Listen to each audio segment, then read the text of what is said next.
One man is being victimized by our own government. One man whom they fear, yet who millions love. One man who is willing to take the poison arrows of lawfare. One man whose voice has been taken away by a corrupt judge operating in a corrupt system. One man who has been ridiculed and insulted. One man who refused to back down. One man who refused to back down. One man who refused to back down. One man who stands between us and them. One man that wants to see America protected again. One man who wants to see America prosper again. One man who understands that a man is a man and a woman is a woman.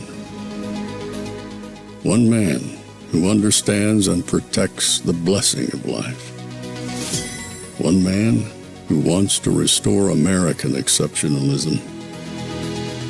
One man who once again wants to make America that shining city on a hill for all to see.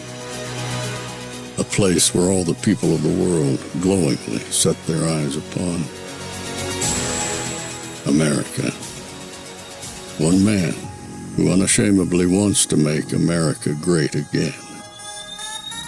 That one man is Donald Trump.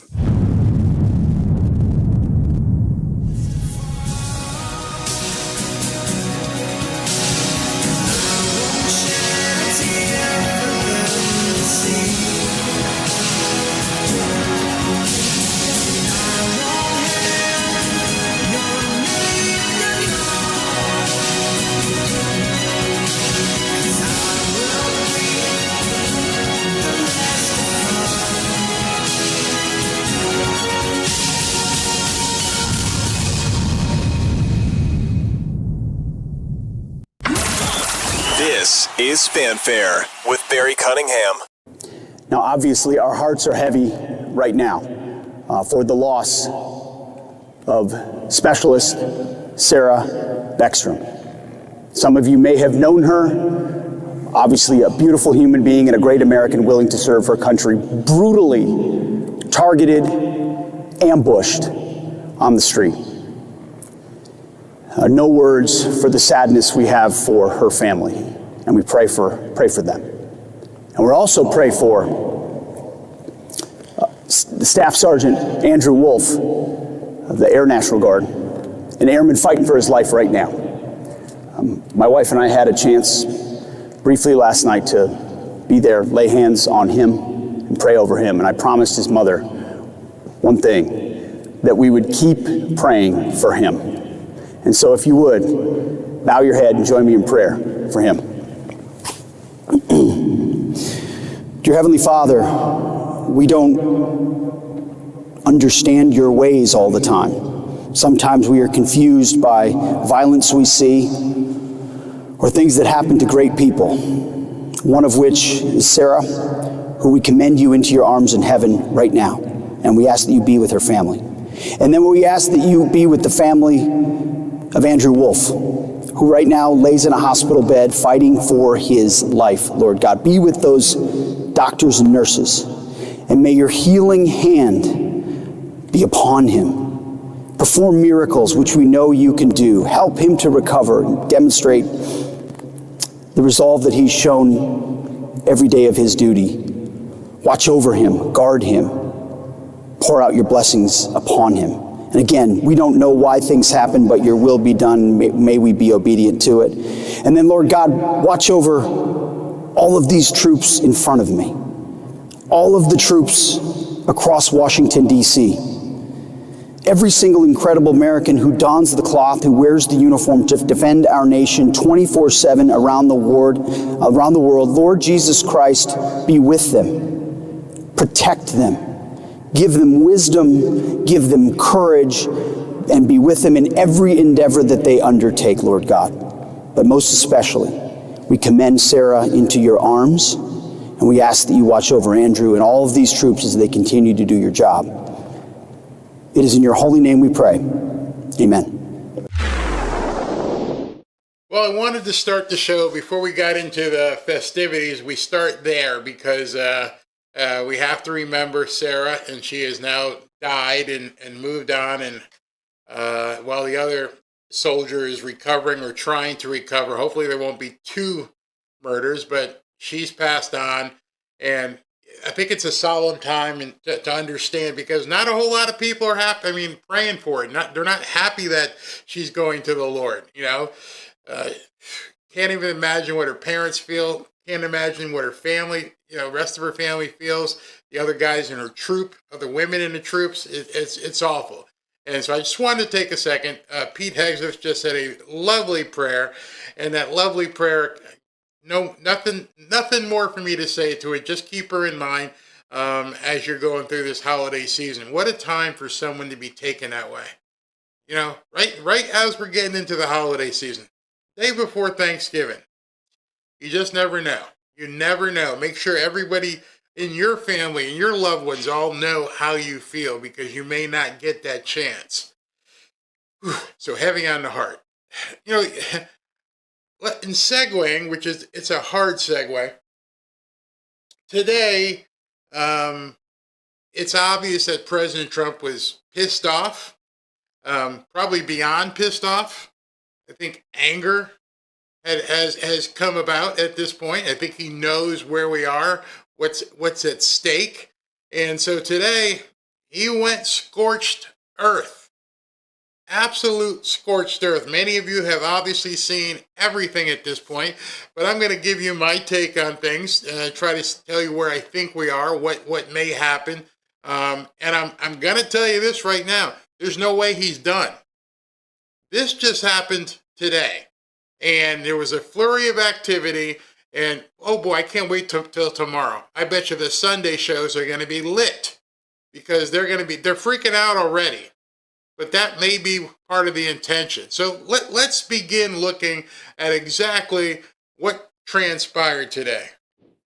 To read you exactly what he posted. He said, quote, "Any document signed by Sleepy Joe Biden with the auto pen, which was approximately 92% of them, is hereby terminated and of no further force or effect." He says the auto pen is not allowed to be used if approval is not specifically given by the President of the United States.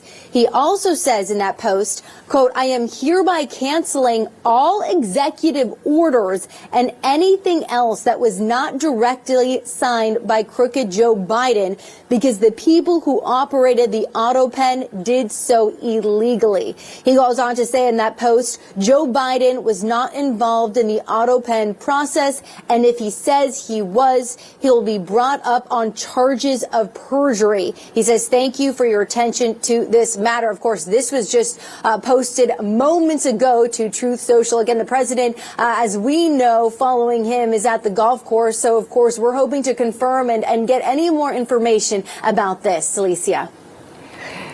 Dana Marie McNichol.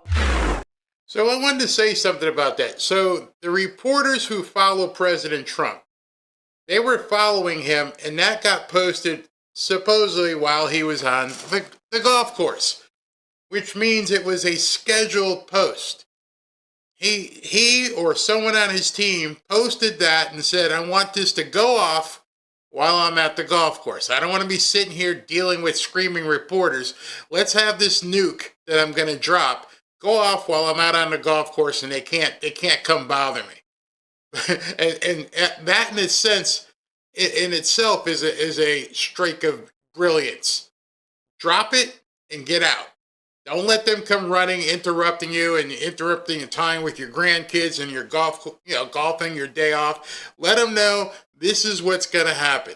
So as she said, she read the entire thing to you, but she kind of left some stuff out, as they always do in the media.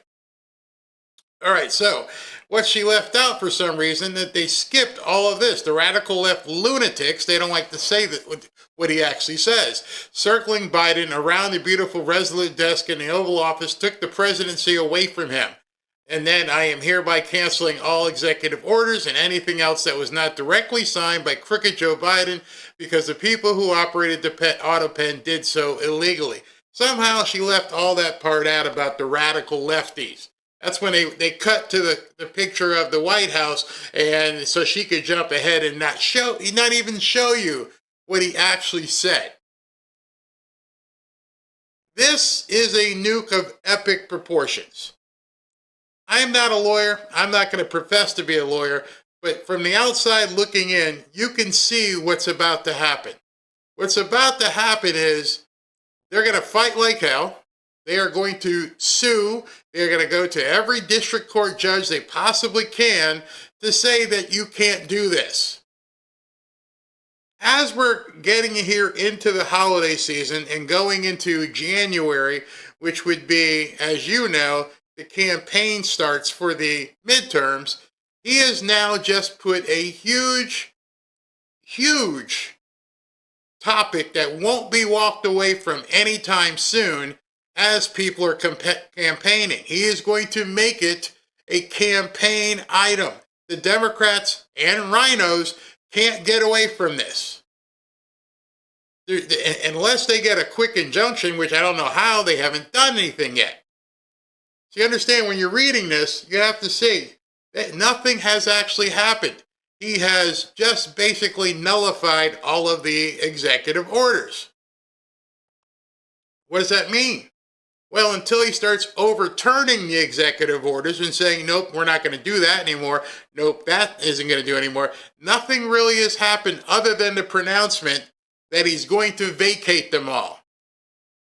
So once he vacates them all, which they can't even sue yet because they don't know what he's going to do, that's a huge one. Right now, you, me, everybody else is like, okay, what do we do? What does this mean? We are in uncharted territory. We have no idea what this guy is going to do. None. So if people are out there telling you, here's what they don't know yet, and so, which is the fun part of this. The fun part of this is the man just dropped a nuke and it dropped out of the plane, but they don't know what the target is yet. They don't know who he's going to be going after. And so they're going to have to basically prepare their defenses during the holiday season, not knowing what's about to fall, in addition to not knowing what's going to fall, how many of them are going to fall. You see, each and everything that he repeals and pulls away and destroys, they are going to have to sue each and every time. They are not going to get a blanket, well, he can't do anything. No judge is going to be able to do that because it hasn't happened. So if he says, you know what, the first thing I want to go after, let's get rid of Ketanji Jackson. Let's get her off of the Supreme Court. That would be a great start. You were not appointed and you need to go away. Then they'll run into court and they'll try to defend her. And then that would make for an amazing legal strategy, because what happens when it gets to the Supreme Court?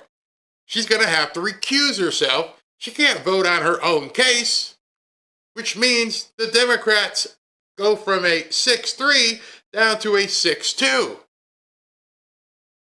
All of this is going to happen during campaign season. So you're going to have Democrats going out there saying, oh, he's lost his mind, he's crazy, he's got dementia. They're going to say everything, but they're going to have to fight it, which is going to take up their time from campaigning.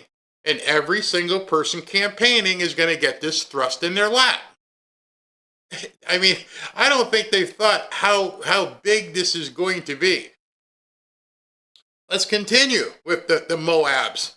A very happy Thanksgiving to all of our great American citizens and patriots who have been so nice in allowing our country to be divided, disrupted, carved up, murdered, beaten, mugged, and laughed at, along with certain other foolish countries throughout the world for being politically correct and just plain stupid. When it comes to immigration, the official United States foreign population stands at 53 million people. That's based on the census, he says, most of which are on welfare from failed nations, or from prisons, mental institutions, gangs, or drug cartels. They and their children are supported through massive payments from patriotic American citizens who, because of their beautiful hearts, do not want to openly complain or cause trouble in any way, shape, or form.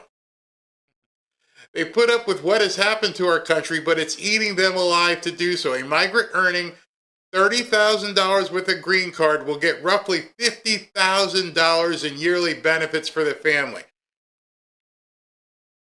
So if you make $30,000 as a newcomer, they're giving you $50,000 more in benefits. So essentially, your household is bringing in $80,000. Yet, American families don't get that extra 50 grand. It's a great gig if you can get one. Crazy. Oops, sorry. Back to this one. All right. The real migrant population is much higher. The refugee burden is the leading cause of social dysfunction in America, something that did not exist after World War II. Remember that. Hold on. I got to break through. Remember that point he's making right now. It's going to be very important as we talk later. He's bringing up World War II. Remember that. Failed schools, high crime, urban decay, overcrowded hospitals, housing shortages, large deficits. As an example, hundreds of thousands of refugees from Somalia are completely taking over the once great state of Minnesota. Stop me if there's a lie here. Somalian gangs are roving the streets looking for prey as our wonderful people stay locked in their apartments and houses, hoping against hope that they will be left alone. All right. What he's dropping there is a precursor in my mind to what I think is going to happen sometime in the very near future. He's referencing the Somalian gangs that are wreaking havoc and causing terror.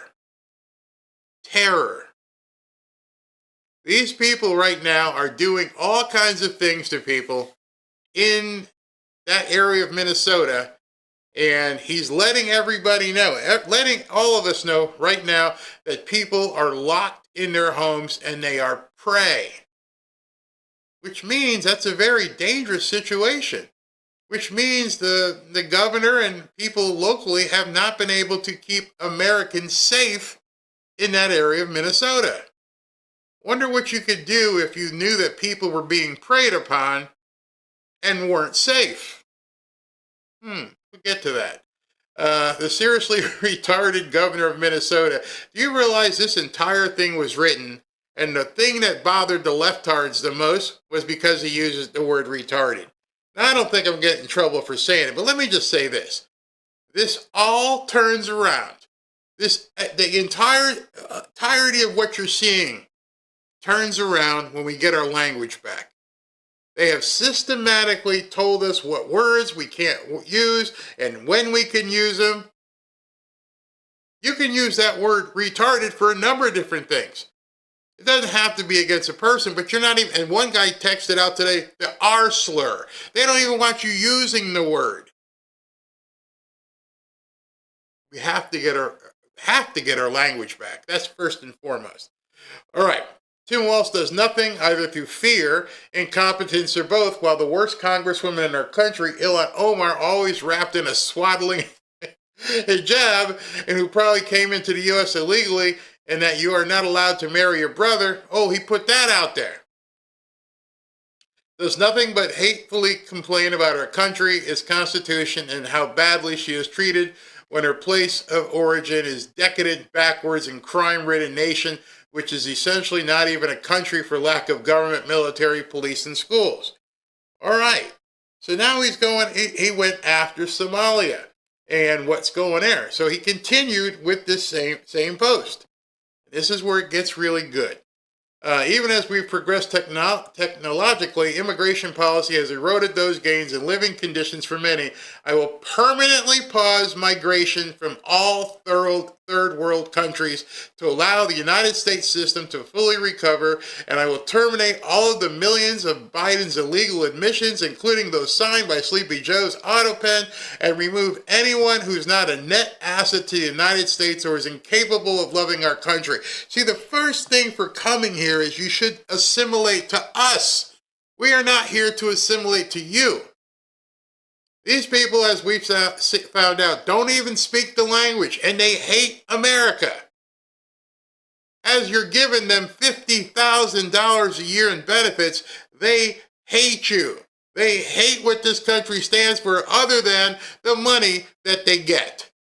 They would love nothing, and you've seen the videos that I can't show here, they would love nothing more than to destroy America as they're taking your $50,000 a year.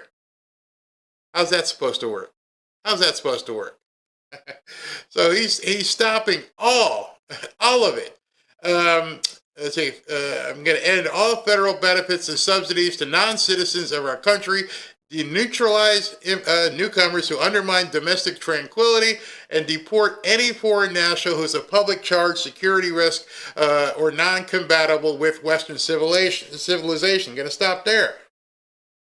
The media, as you're going to see over the next week, is not going to qualify that statement. They already begun not qualifying that statement. They are already begun saying he's going to do away with everybody. And I wanted to point that out because he did not say that. I will remove anyone who is not a net asset to the United States or is incapable of loving our country, and I will end all the federal benefits. I will deneutralize who undermine domestic tranquility and deport any foreign national who is a risk. They're already out there saying, oh, he's going to denaturalize everybody and get rid of... It's not what he said. They lie. And if you're not reading and following along specifically, because now you even see Fox News will omit certain things. They will take certain things that he said and not tell you the whole context. He did not say everybody who's naturalized is going to get bounced. And let me just show it to you so you guys can see it. Those who undermine domestic tranquility. That's what he said. You're not going to go running around the streets here. You're not going to go out there and cause havoc. You're not going to protest. You need to be completely complacent and understand your role. Complicit, I guess, would be a better word. You are here based upon us letting you be here. You're not allowed to protest. You don't get the First Amendment right. You're not even supposed to be here. We're letting you come. But see, the media won't tell you that. The media will immediately say, how's he going to denaturalize people who have a legal right to be here? Well, he's not talking about them. He put a precursor. There is a qualification on it, and it's those people who cause problems, commit crimes, who undermine domestic tranquility. It is those people he is going to get out. But even those who stay, the goals will be pursued with the aim of achieving a major reduction in illegal and disruptive population, including those admitted through an authorized and illegal auto pen process. So now there's another qualification. When the news won't say it, is if you came here based upon an illegal auto pen declaration, you're done. Only reverse migration can fully cure the situation. Other than that, happy Thanksgiving to all, except those that hate, steal, murder, and destroy everything that America stands for. You won't be here for long. They are absolutely freaking out. Just how he phrased that, they now have to go into a spin zone. And what they're going to have to do, they're going to sue and say you can't do it.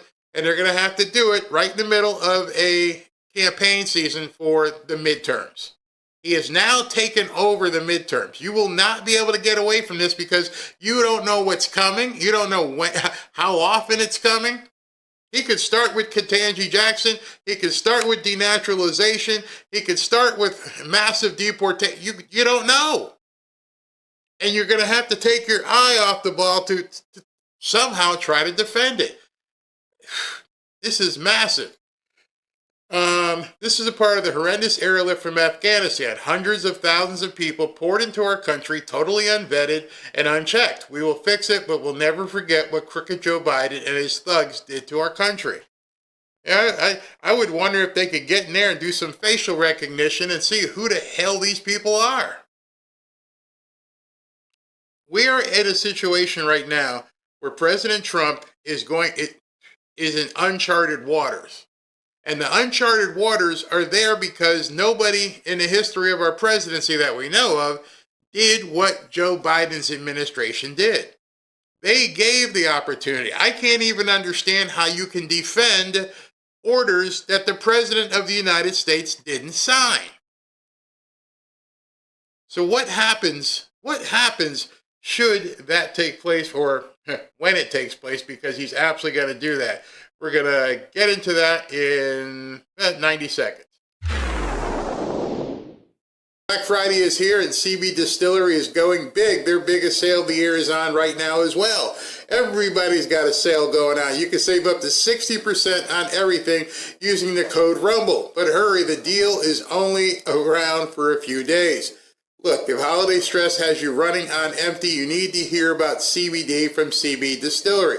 Notice they said stress. Even the doctor, when Midas got sick, said, hey, you might want to hook him up with some, edibles.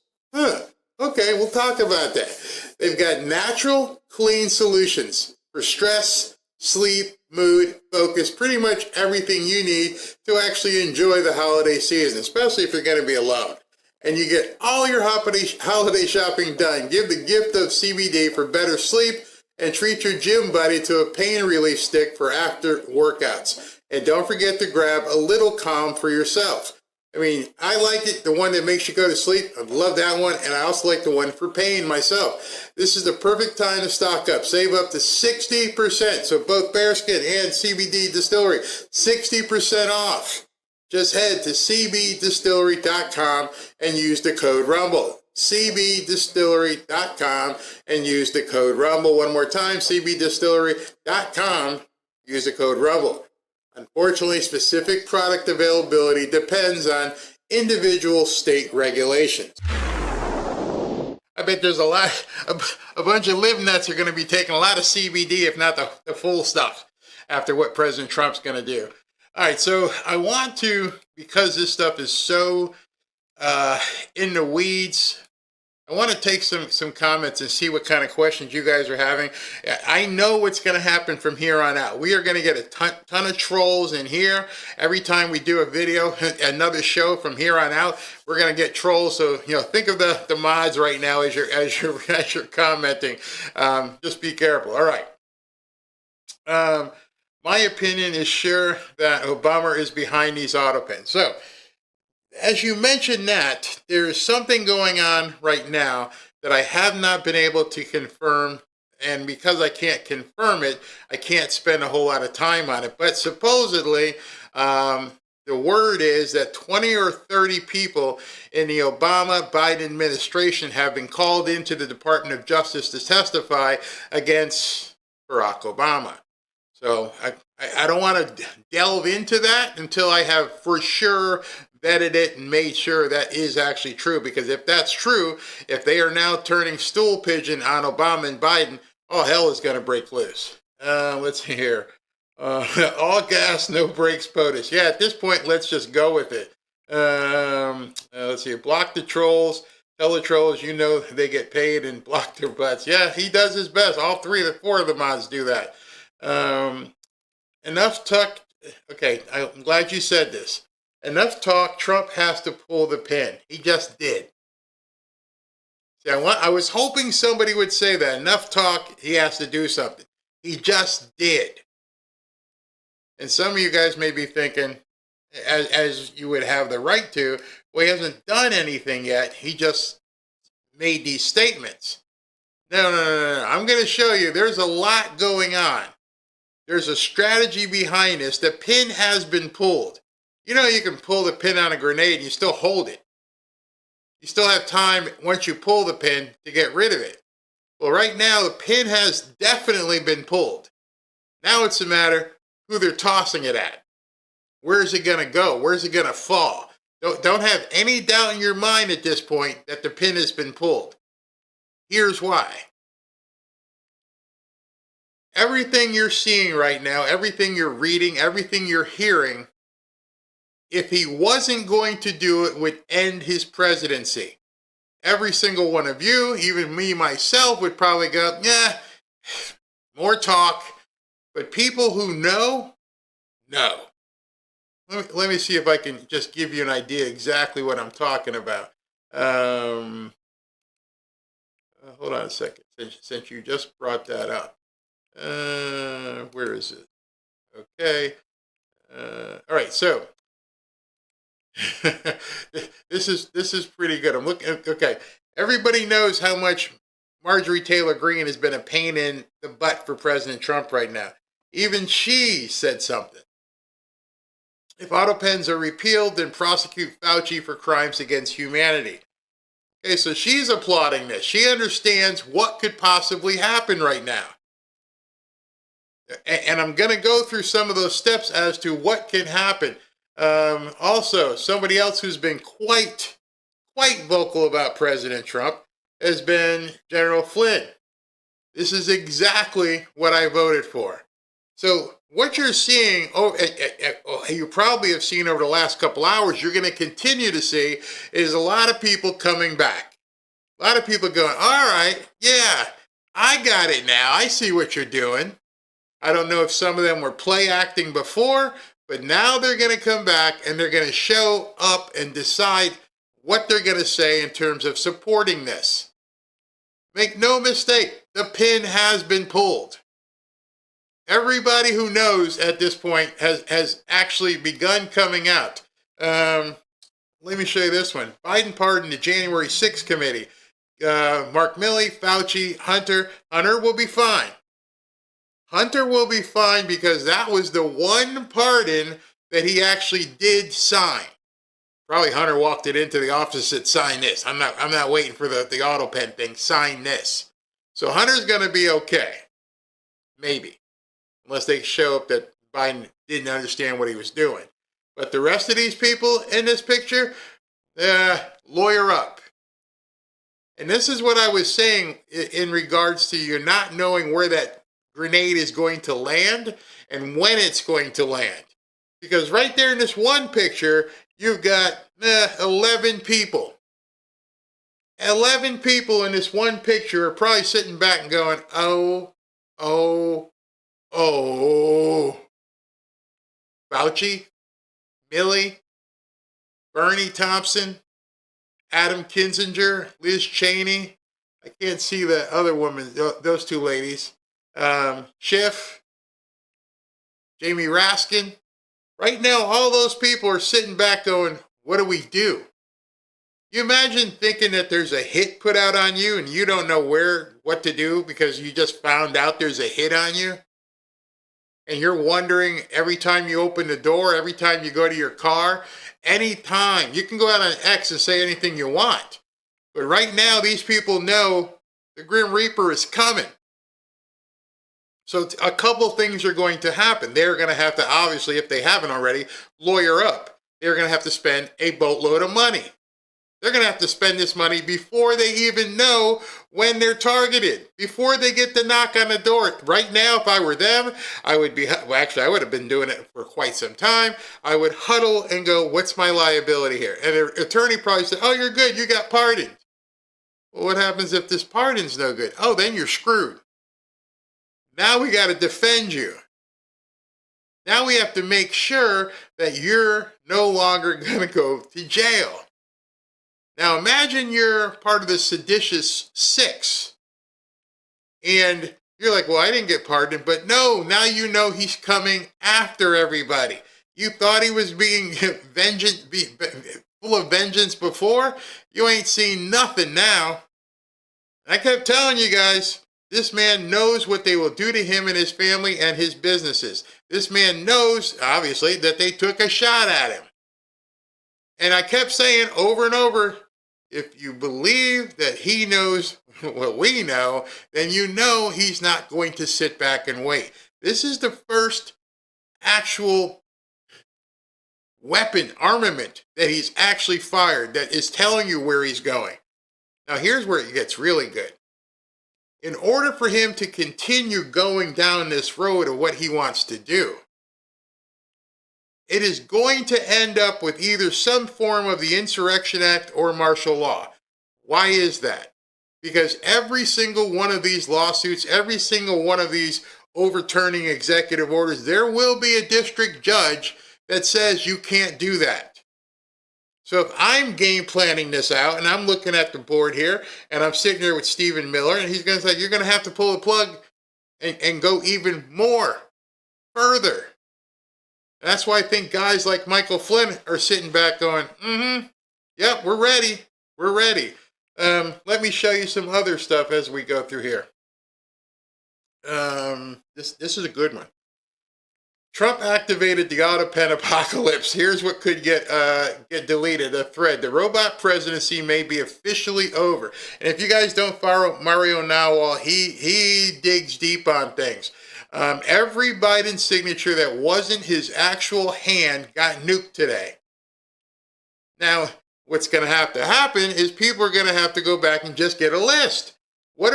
I don't even know all the different executive orders. I have no idea.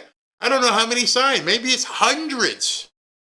When Trump said 92% of them are now null and void, they've already gone through them.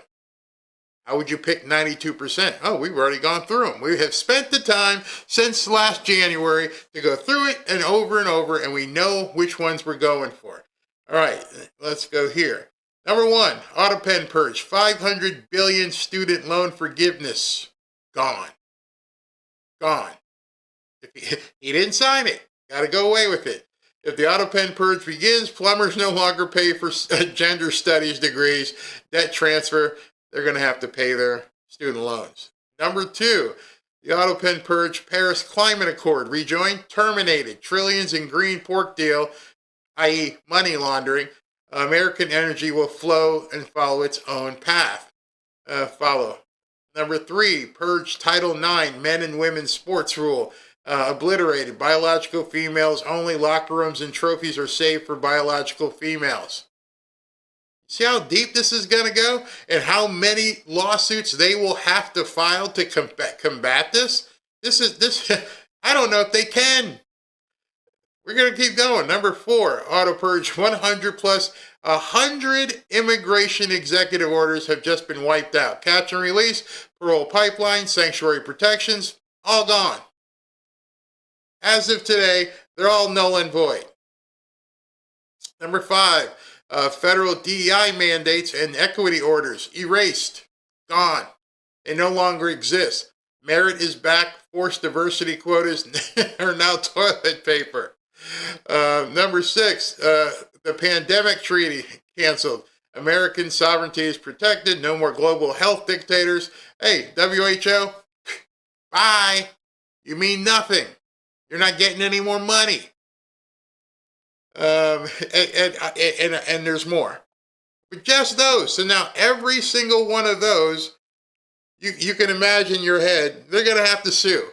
There's going to be so many lawsuits, they won't even be able to see straight.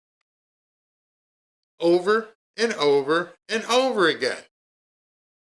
So when you're saying we got to see something, we got to pull the pin, you just did. As of right now, as you're watching this video, all this stuff is toast. It's over. There's nothing they can do other than sue, and that's going to take a long time. But as of right now, that pin has most assuredly been pulled. Let me show you what Scott Bessent decided he was going to do. This one is absolutely monstrous. Treasury Secretary Scott Bessent is immediately cutting off all federal benefits to illegal aliens, preserving them for citizens only. I was told newcomers got zero taxpayer benefits. Yep, they lied again. They were. Bessent said Treasury announced that it will issue proposed regulations clarifying that the refunded portions of certain individual income tax benefits are no longer available to newcomers and other non-qualified aliens, covering the Earned Income Tax Credit, the Additional Child Tax Credit, the American Opportunity Tax Credit, and the Savers Match Tax Credit.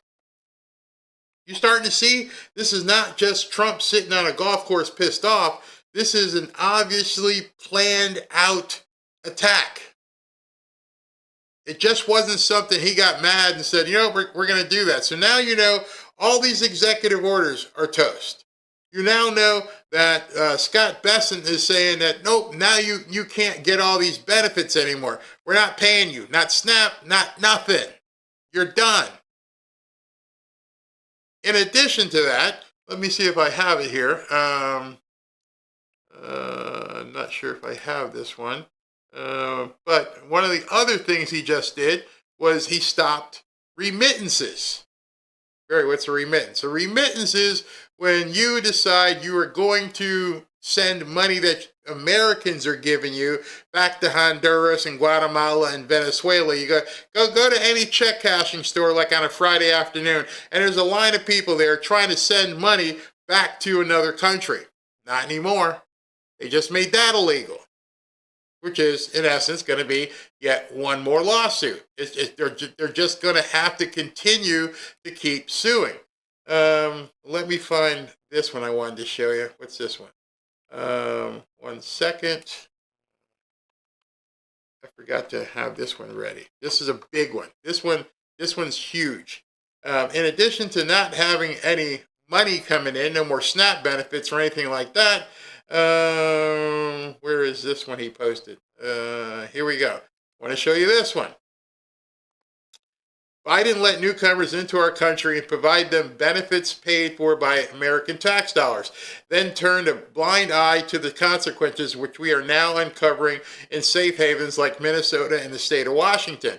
Under POTUS, HUD will now ensure not one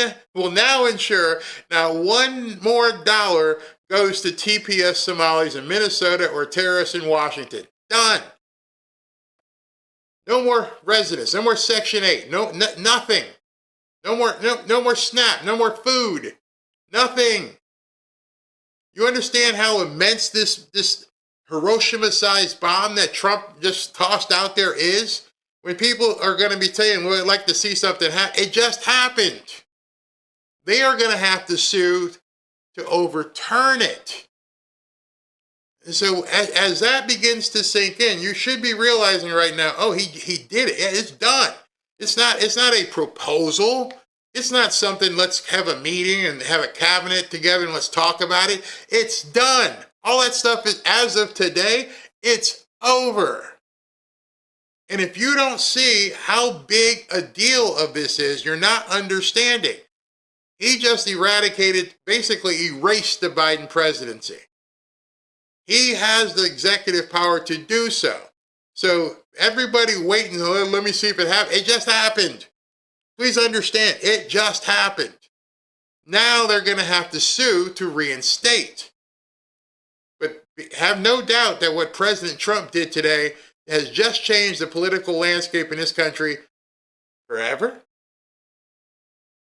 And now you've got all these newcomers sitting around wherever they are, and they're all looking at each other going, in addition to trying to dodge Tom Homan, in addition to trying to find a way not to get deported, now you got to get the hell out of your house because the landlord's going to say, you're not paying and we're not getting any more money. You got to go. Oh, by the way, that SNAP card, yeah, there's no money on that either.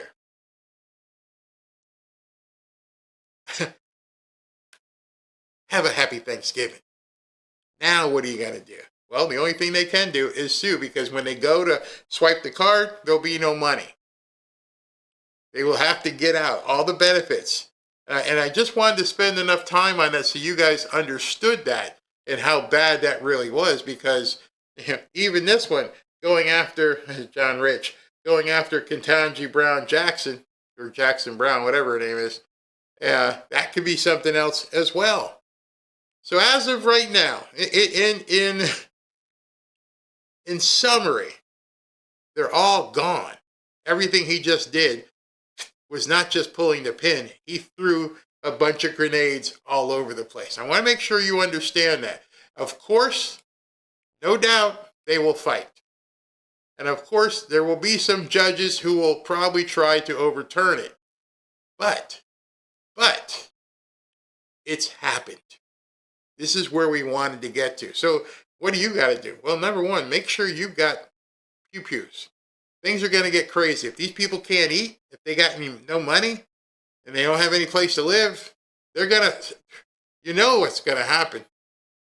It's going to get very crazy. It's going to get ugly. And of course, the Democrats are going to try and promote that. So be careful. Like Arnold said in Terminator 2, get out. Yeah. What did somebody says it came to pass. Now it's manifesting. Believing is supporting Trump's. Leftards didn't believe nor support MAGA first. You know, I'm going to say it one more time in case anyone in the chat says otherwise. It's already happened. The shots have been fired. The cannon fodder, it's been loaded. Everything's gone out. Now it's just a matter of what can they overturn? What can they make him do?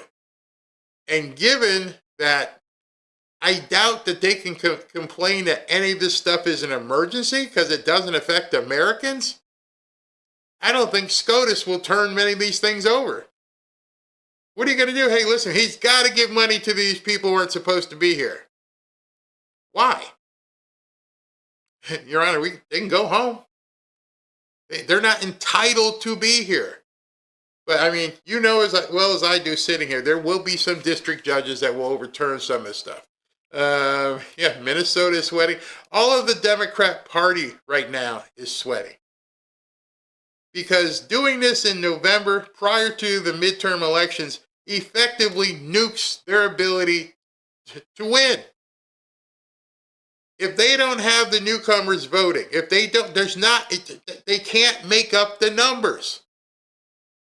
And don't for an instant think that they're not going to try and revamp the cheating machine.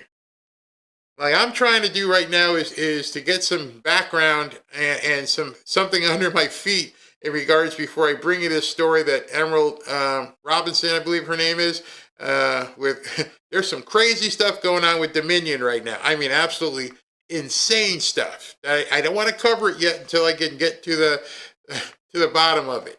But I mean, crazy stuff happening. So I'm just sitting back and wondering, like an old football coach going, how do you defend all this? How do you decide which one you want to go after? Like, wait a minute. Okay, let's go ahead and defend Ketanji. Okay, that's going to take $1 gazillion. So let's go and fight the snapback. I don't know what you do at this point as you're still trying to run for the for the midterms. It's crazy. Why did he wait?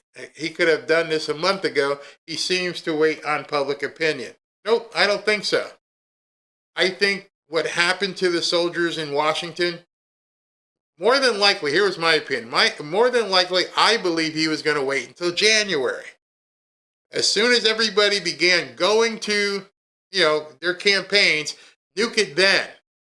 But I think they pissed him off so much by shooting these National Guards, he decided to flip the switch, which should tell you something else even by your own question. Why did he wait? If he waited, that means the plan has already been in effect, which obviously, if you have any degree of intelligence, right now you know this didn't happen last night. Excuse me. That's the other part I want to stress to you. This didn't happen on Wednesday when this woman and the other guy, the two soldiers got shot. It didn't happen overnight. This has been a plan, and they were waiting to figure out when they were going to drop it. There's no way you could have done all this, and we don't even know what all this is yet, but there's no way he woke up on Friday morning and, you know what? Screw these people, and just started, no. Not with the complete line of defense with everybody involved. I've seen stuff by Stephen Miller. I've seen stuff from Marco Rubio. I've seen stuff from Scott Bessent. I've seen stuff from Scott Turner. This was a wide ranging announcement. So it didn't just happen because these people got shot. It was already in the works. And he finally felt, I guess today would be a good day to do it. Mambo Land says they can't sue. Everything was an executive order. It can sue over everything. I mean, they will try more than likely to do anything. Let's see here. January 15th. Yeah. And, oh, that's another one. I don't know if you've been following what's going on with Ukraine. I'm still getting information on that, but it seems like that's falling apart. And now they're figuring out that 30 to 40% of the money that was sent to Ukraine was stolen. There is so much stuff happening in such a short period of time. I'm trying to figure out what can I bring to people, wait till I can get this stuff here verified and move forward. Let's see here. I talked to Trump, the master strategist, does nothing until the exact right moment. He's not scared, exactly. Let's see what else we got. Yeah, a big net just got thrown out. And you're going to watch. There's going to be some people who are going to try to save their own butts, as you would imagine. Like, wait a second, I'm not going to jail for you, okay? And I don't have a Lear jet, so I got to go talk to Pam Bondi's people. Let's see. It's Trump saying, hope you had a nice Thanksgiving, scum. Now have a Merry Christmas. You filthy animals. Exactly. Oh, man. All right, so let me get back into the video. Okay. Because they let them in. Are you stupid? Are you a stupid person? Because they came on a plane along with thousands of other people that shouldn't be here, and you're just asking questions because you're a stupid person. And there's a law passed that it's almost impossible not to get them out. You can't get them out once they come in. And they came in, and they were unvetted, they were unchecked, there were many of them, and they came in on big planes, and it was disgraceful. And if you look, you'll see there was a law passed. It makes it almost impossible not to let them in, not to certify them, so to speak, once they come in. And they came in, and they shouldn't have come in. And frankly, the whole thing was a mess. The whole Afghanistan situation was a mess. It should have never taken place. If we're going to go out, and we would have gone out because I had everybody ready to go. We were going to go out with strength and dignity and precision. And we would have left from Bagram, and we would have kept Bagram, by the way, because of its very close relationship to China and where they make their missiles. But when you let the people come in by the thousands and thousands and thousands, they made a terrible mistake. But they were incompetent, yeah. All right, so he's going to re-examine Green. Obviously, at that point, you can tell, again, they've been digging into this. That poor woman, what's her name, Nancy Cortez, she asked stupid questions. She was the one way back during the jabademic who said, why do you keep calling Wuhan, why do you keep calling it the China virus? Remember, that was her. That was her. And she got immortalized with it because they're from China. I loved what he did. Well, that was her again. And he's telling you right now, there was a law that you'll never be able to get them out. So I wanted you to hear that, because if you focus on what he said, when he said they passed a law that will not allow us to get them out unless you invalidate that law. You invalidate that law by saying it was signed by the auto pen. So obviously they've looked into it and I can't get them out this way. How do we get them out? Well, the only way we're going to be able to do that is actually to declare that the auto pen signed it and that it was not a real law. Listen to that. Listen to him again as he says that. I want you to hear that, because he's being very emphatic about not being able to do anything because of the way the law was written. Where are we here? You stupid? Are you a stupid person? Because they came on a plane along with thousands of other people that shouldn't be here, and you're just asking questions because you're a stupid person. And there's a law passed that it's almost impossible not to get them out. You can't get them out once they come in. And they came in, and they were unvetted, they were unchecked, there were many of them, and they came in on big planes, and it was disgraceful. And if you look, you'll see there was a law passed. It makes it almost impossible not to let them in, not to certify them, so to speak, once they come in. And they came in, and they shouldn't have come in. And frankly, the whole thing was a mess. The whole Afghanistan situation was a mess. It should have never taken place. If we're going to go out, and we would have gone out because I had everybody ready to go. We were going to go out with strength and dignity and precision. and we would have left for Bagram, and we would have kept Bagram, by the way, because of its very close relationship to China and where they make their missiles. But when you let the people come in by the thousands and thousands and thousands, they made a terrible mistake. But they were incompetent, yeah. All right, two things there. One, he told you that there was a law that was preventing him from doing what he needed to do. And at the end, he said incompetence. He's talking about Biden as well. So in that regard there, the only way for him to do what he needs to do is to invalidate the law. I told you 2 days ago, don't expect any new law to be passed. You're not going to get 60 people to vote. You're probably not even going to get 51 because there's so many rhinos. So he already knows I can't go the normal route. They're not going to do it. They're going to have meeting after meeting and filibuster after filibuster and blah, blah, blah. I don't have that time. We got to do something right now. What do I got to do? I got to pull the pin and say all these laws that he did are done. And that was, I mean, wasn't able to show it to you yesterday in terms of a show. I just posted the video last night. But as soon as he said it, I went, that's it. He's letting her know, you're stupid. You're stupid because you don't know what I have to do. That's why you're stupid. You're a reporter. You should know they have a law in place to try to handcuff me. You're stupid. And now you look even stupider because you don't know what he just did. And then CNN, as usual, they're freaking out. He's going to re-examine green cards for 19 countries. As you can see on your screen there, the 19 countries from African countries, Middle East, some in South America. Evan, how is he going to be able to implement this? Because they're talking about a loyalty test as well. Is this a real thing that they're going to actually try to implement all this and get rid of people who are, green cards, you're here legally. This is legally issued by the government. You are legally allowed to be here. Can they actually do this? Well, so again, CNN is only taking out part of what he said. You got a green card, you're naturalized, you're okay to be here.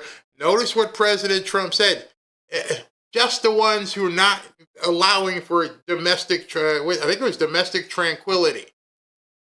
That term was so weird that I'm wondering if that was part of the law about green cards. Let's hear what the CNN guy says. They'll certainly try. And look, we've seen them do this before where they come up with an emergency power that the president says he has and then dare the courts to try to stop it. And so what we expect, obviously, with this is that they're going to run into the same trouble that they ran into with the Muslim ban. Yeah, well, let's start with the baseline. Okay, no one... All right, so they're already laying the groundwork. The defense on this is they're going to have to run right back to court. There is no legislation. There is no Democrats or Republicans in Congress or the Senate. They're completely useless. They are irrelevant. The only hurdle at this point in our government and with the MAGA movement are district court judges. And of course, I'm telling you, they're already filling out the paperwork right now. They got to get there.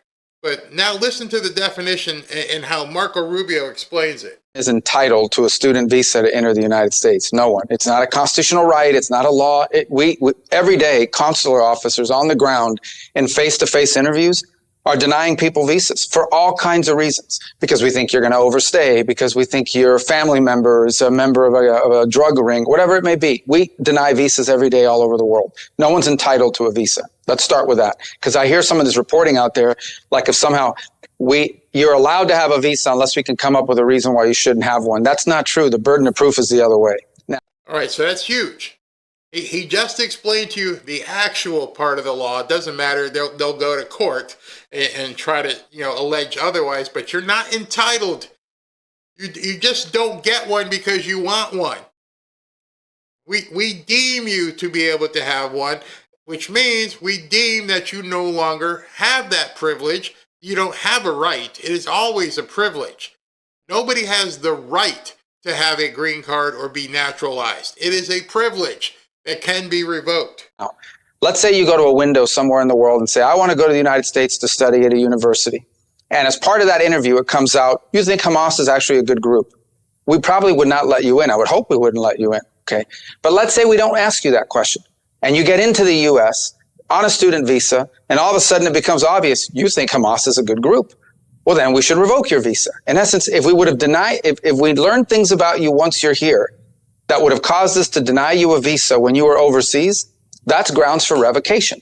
It is not in the national interest of the United States. It's not in our foreign policy interest. It's not in our national security interest to invite people onto our university campuses who are not just going to go there to study physics or engineering, but who are also going to go there to foment movements that support and excuse foreign terrorist organizations who are committed to the destruction of the United States and the killing and the raping and the kidnapping of innocent civilians, not just in Israel, but anywhere they can get their hands on them. That's not in our national interest. So we have a right to deny visas before you get here, and we have a right to revoke them if we believe that your presence in our country undermines our national interest, That's huge.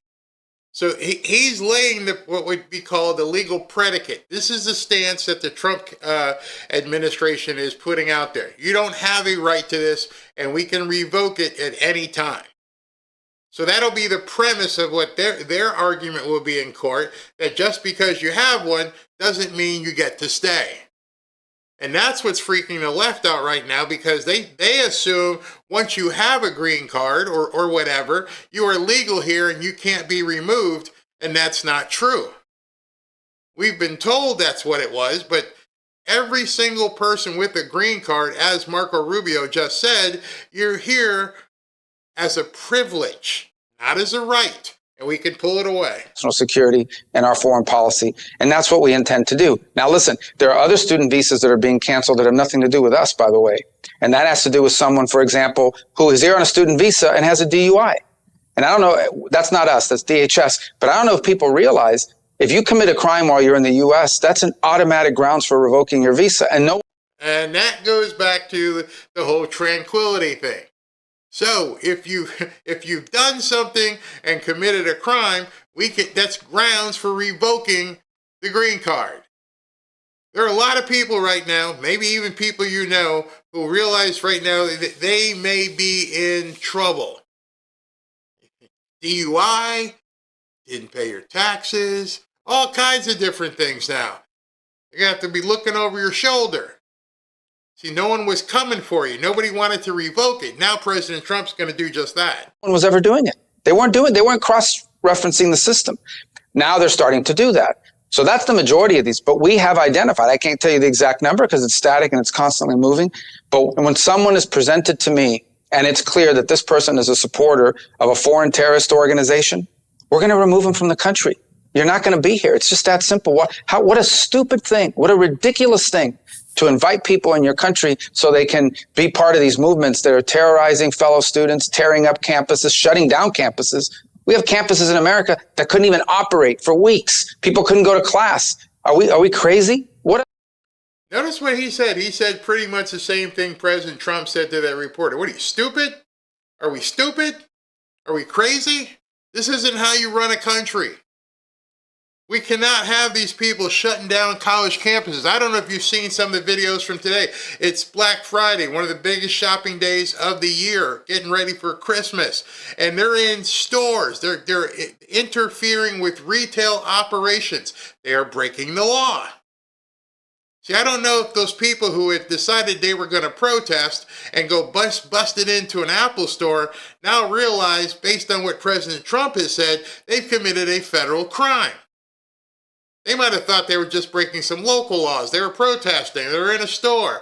Now he's saying if these people are on green cards or anything else, we're going to rip it. The country in the world would allow this. We shouldn't allow it. All right. So like I said, it's going to keep coming. It's still coming. President Trump just did something else. All right. So this one says breaking. President Trump, USCIC,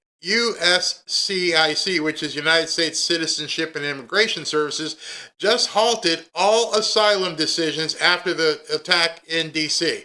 The safety of the American people always comes first. Good, except 0 third worlders. Director Ed Lowe, USCIS has halted all asylum decisions until we can ensure that every single one of them is vetted and screened to the maximum degree possible. You still don't think the pin has been pulled? He can't do much more. He is cutting off everything.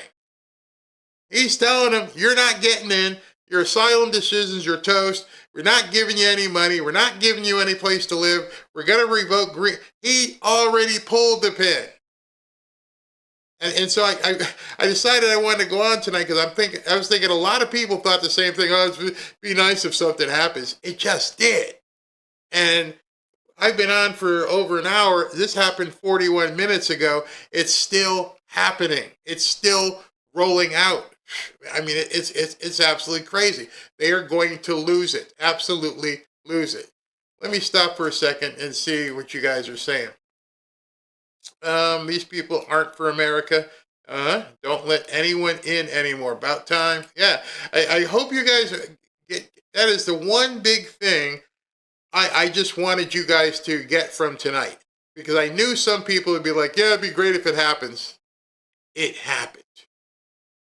It absolutely happened. There's no one who can say otherwise. Now the reaction, the response, the court decisions that will come after this, we don't know what that's going to be, but we do now know what he has done and is continuing to do. Even as 40 minutes ago, he did more. So this is, as you're seeing all these different agencies around the government and how they're all responding, this is a coordinated effort.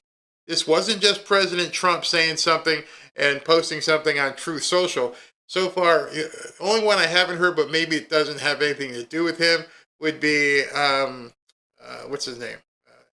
Robert Kennedy Jr., RFK Jr., because maybe they're going to do something and take the health benefits away. But it is absolutely happening. My favorite Black Friday ever. Oh yeah, that's for sure. Is Mark Kelly arrested yet? Not yet. USA is closed. No more vacancy. Yeah, exactly. Democrats are done. In fact, they are overcooked. See, I don't even know. Here's where they would really be done. What if they go through some things, they try to get an injunction, they get the injunction for temporary restraining order, it gets overturned by SCOTUS, and SCOTUS just drags their feet and doesn't even rule on it, and they let, in the interim, everything stays the same. So this could be nightmare fuel for the Democrats. I mean, absolute nightmare fuel, which I'm good with. I am completely good with. This is a country founded by immigrants. Well, that one statement is another thing that they try to do and tell you the words. What's the country 250 years ago, and you're still talking about the people who founded the country being immigrants? A lot has happened in 250 years, and one of those things that's happened is that we only want legal immigrants here. Your conflation of terms with your smirky look and everything is not going to work right now. And JD's about to let her know. This is a unique country. This is a very unique country, and it was founded by some immigrants and some settlers. But just because we were founded by immigrants doesn't mean that 240 years later that we have to have the dumbest immigration policy in the world. He said it again. Dumb. They're letting these people know you're being stupid. Again, the coordination of messaging from these people. Rubio, President Trump, JD Vance, dumb, stupid. What are you, dumb? They're letting people know, and this is elementary. This isn't something we've cooked up.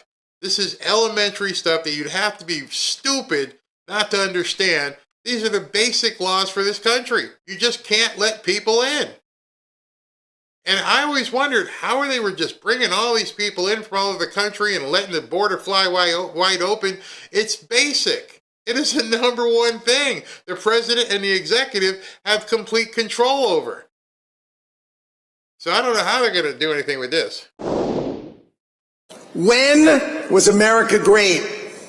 All right.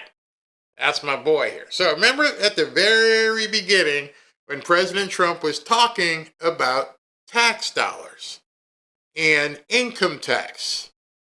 Well, yesterday, I'll let you see it. I'll hold it. I'll let you see it. Let me just play this clip again. This is Howard Lutnick from last September or so, maybe November, after one of the rallies. And he was telling a story about tariffs and income taxes. Now here's another fight the Democrats are going to have, and it's going to be very hard for them to fight this during the midterms. Listen to this. At the turn of the century, our economy was rocking. This is 1900, 125 years ago. We had no income tax.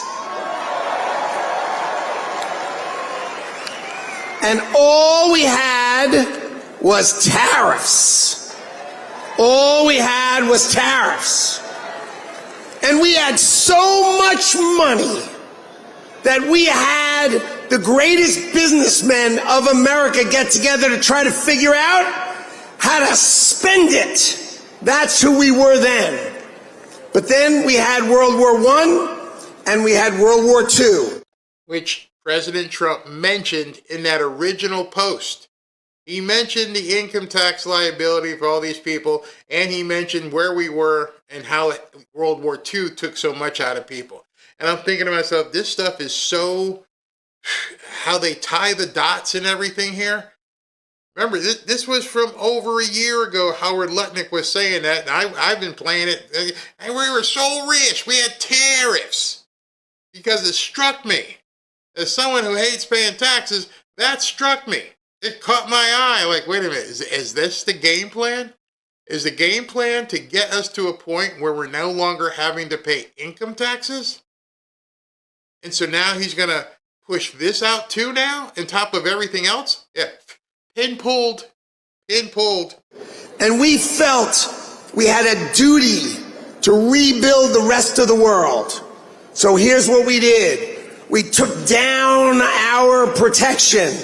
We took down our tariffs, and we turned instead and we taxed Americans so that we could export the power of our economy and save the rest of the world, which we did.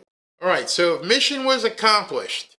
If we started an income tax to save the rest of the world from Hitler, mission accomplished. But the Democrats and some Republicans went, wait a second, we can take money from our own people? We can decide at this point how much they have to pay, and we can take from them? And we're going to keep taking from them, and we're going to increase them? Remember, every argument you have heard, probably over the last 20 or 30 years, is how much? 20%, 30%, 50%, 15%. There's never been an argument put out there where you've seen politicians say, how about none? What? How about no income taxes? You can raise your hand in the chat and tell me if you've heard any politician, Republican or Democrat, president actually, who have advocated and has begun to talk about or began to talk about no income tax. I can't remember one. All I have heard is how much, what the number was going to be. I never heard anybody say, well, what if we just didn't do this anymore? Okay, let's not do that anymore. Who's going to raise their hand and say, no, we can't do that. We have to keep taxing them. Oh, I know who will. The Democrats. Which is why this is happening. Now let me ask you a question. What decade should that have ended? Should it have ended in the 80s? The 90s? 2000? What in the world are we doing? We're letting the rest of the world eat our lunch. And it is time to make America great again. You know, there are probably people in the audience, people watching online, people who watched when I showed it. I can tell you, I was watching it and I looked over at Ron and went, are they really going to go for this? Are they really thinking about this? Could this be another pin that they're going to pull? Could this even be reality? Is this something we can even aspire to? I was going to say, I bet. No, I know every single person watching this video right now, whether live or replay, would love to not have to pay taxes. Would gladly say, yeah, we can end this. What year was it supposed to be ended? It was supposed to be a temporary thing, and it has turned into a cash cow for the government to steal your money. So I know there's some heads turning like the RCA dog, because every time I mention no taxes, people are like, what? How?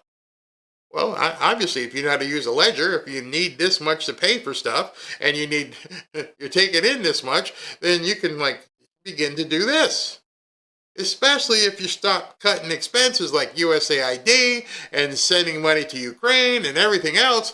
Now that number looks so much more manageable. Democrats won't like this. So what would Trump do? For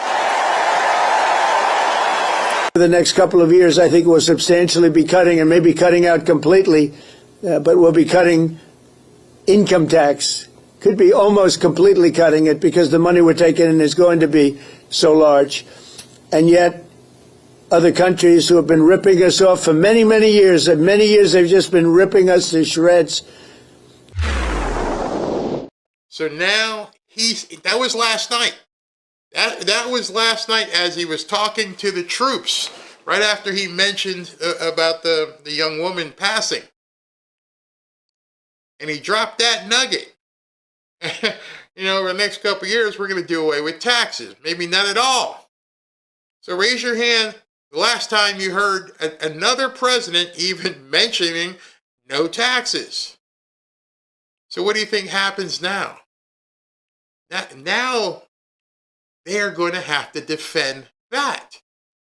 They are now going to, when I say they, the Democrats running for office are going to, excuse me, are you okay with no taxes?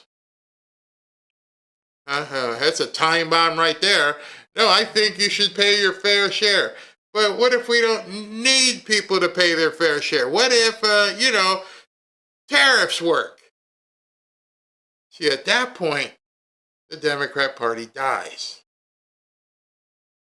If we're going to raise enough money through tariffs to pay for everything, and we don't need to put our hands back in the pockets of Americans, what's your argument? There is no fair share. It doesn't exist.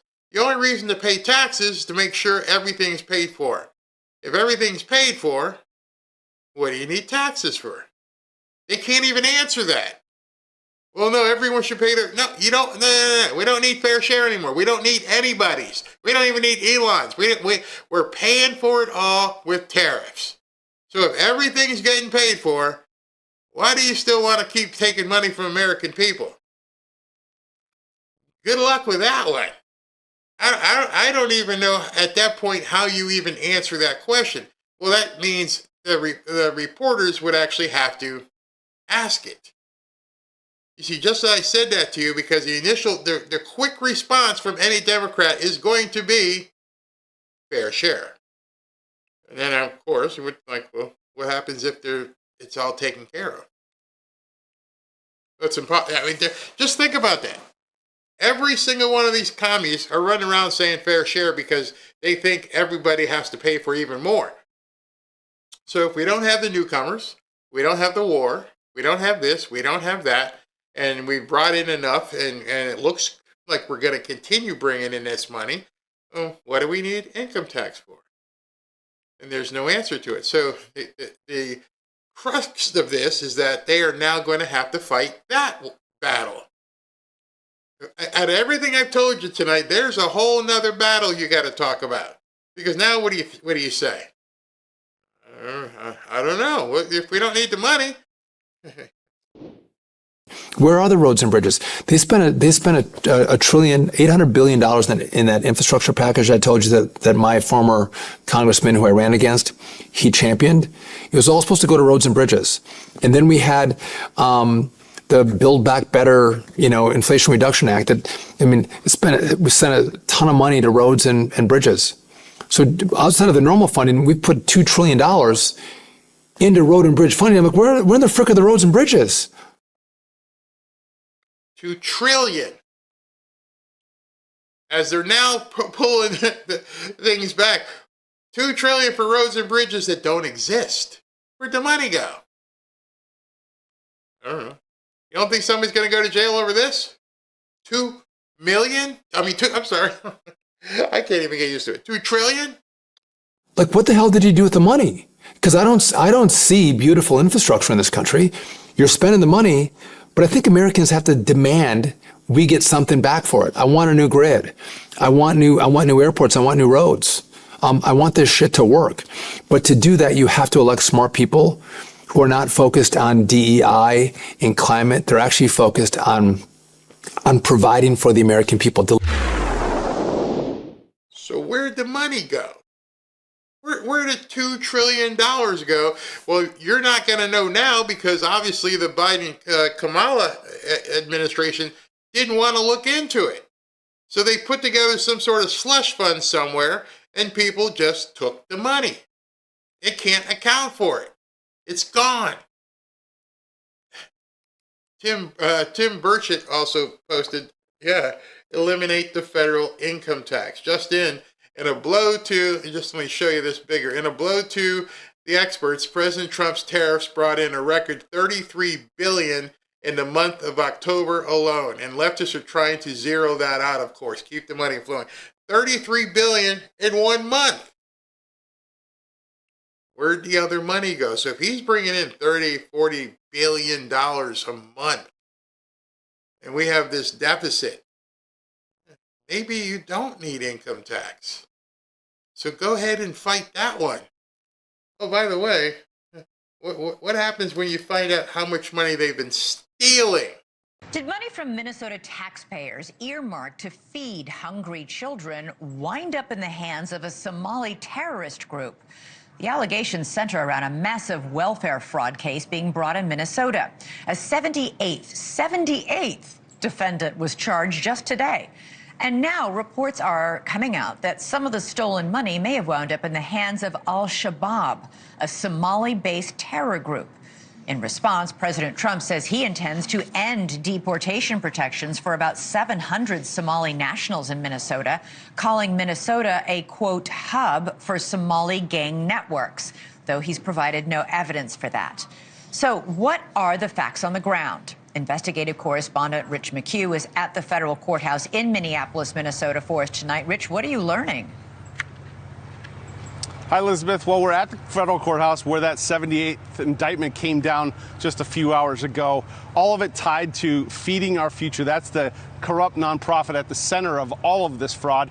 We spoke with current and former federal sources, and they tell us billions have been stolen since 2019, that Minnesota is just riddled with fraud, and that a lot of this money goes back to Somalia, and a cut of all that money has gone to the Al-Qaeda-linked terror group Al-Shabaab. But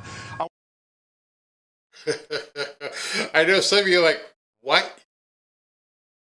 What? Billions being funneled to an organization that wants us dead? And now we're just finding out about it? And we have people possibly in the chat going, when is there something's going to happen? Oh, this is today. Don't worry about this being an old story. This got released today. The pin has been pulled. The veil has been pulled apart. You are now seeing how corrupt and scummy, even worse than you even knew. $2 trillion for stuff that never happened. Billions going over. You think we can do without taxes? Well, how about we just figure out what the hell we need to run the government? Because we're finding out it's a lot less than we thought. I want to reset this for viewers because it's complicated. This all stems from Feeding Our Future. That's the largest COVID fraud ever. These criminals opened more than 200 federal child nutrition program sites throughout Minnesota, and sites lied, claimed to be serving meals to thousands of children a day. They created fake attendance rosters, fake invoices, and the government reimbursed them. David Gaither, he's a former state senator here. He saw this firsthand. Rich, this is the Sapphire restaurant in downtown Minneapolis. This is the epicenter of some of the biggest fraud and waste and abuse in this area. The owner right now is currently in jail. Federal jail. This restaurant, which seats about 35, supposedly served 18,000 plus meals a day. A day? A day for 7 months. 2,000 meals per day over a period of 7 months is what they said was happening, and it sat 30 people. And nobody in Minnesota, Tim Walz, the retard, nobody in Minnesota thought to even check. And the Democrats don't even want to acknowledge this. They don't want to acknowledge the $2 trillion that is been lost that Pete Buttigieg didn't do. And everywhere they're turning, they're finding money and money and money that's been stolen. 18,000 plus.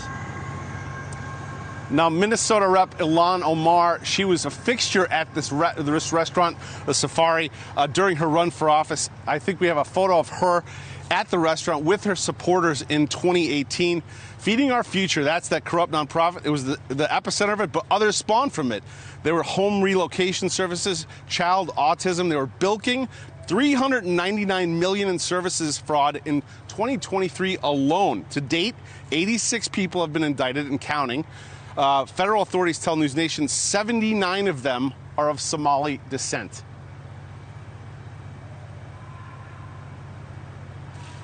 We've been holding accountable those that are the perpetrators of the crime. But we are not holding accountable those that created the opportunity to have those perps do what they did. And now, all right, so that was a big statement. We've been holding the low-level people accountable, but we have not yet been able to hold the people above accountable. Who are the people above? Democrats. They were shuffling money out, and that money was going out to these organizations that didn't want to have. This is bad. And I think that this coming out also just goes ahead and coordinates everything with what came out today. And it's still coming out. It's incredible. Would be the policymaker, the attorney general, and the administration. Now, federal sources that we've spoken to, several of them, said the same thing to me, Elizabeth. They say there's a saying in the Somali community here that when it rains in Minneapolis, umbrellas go up in Mogadishu. That just about sums it up.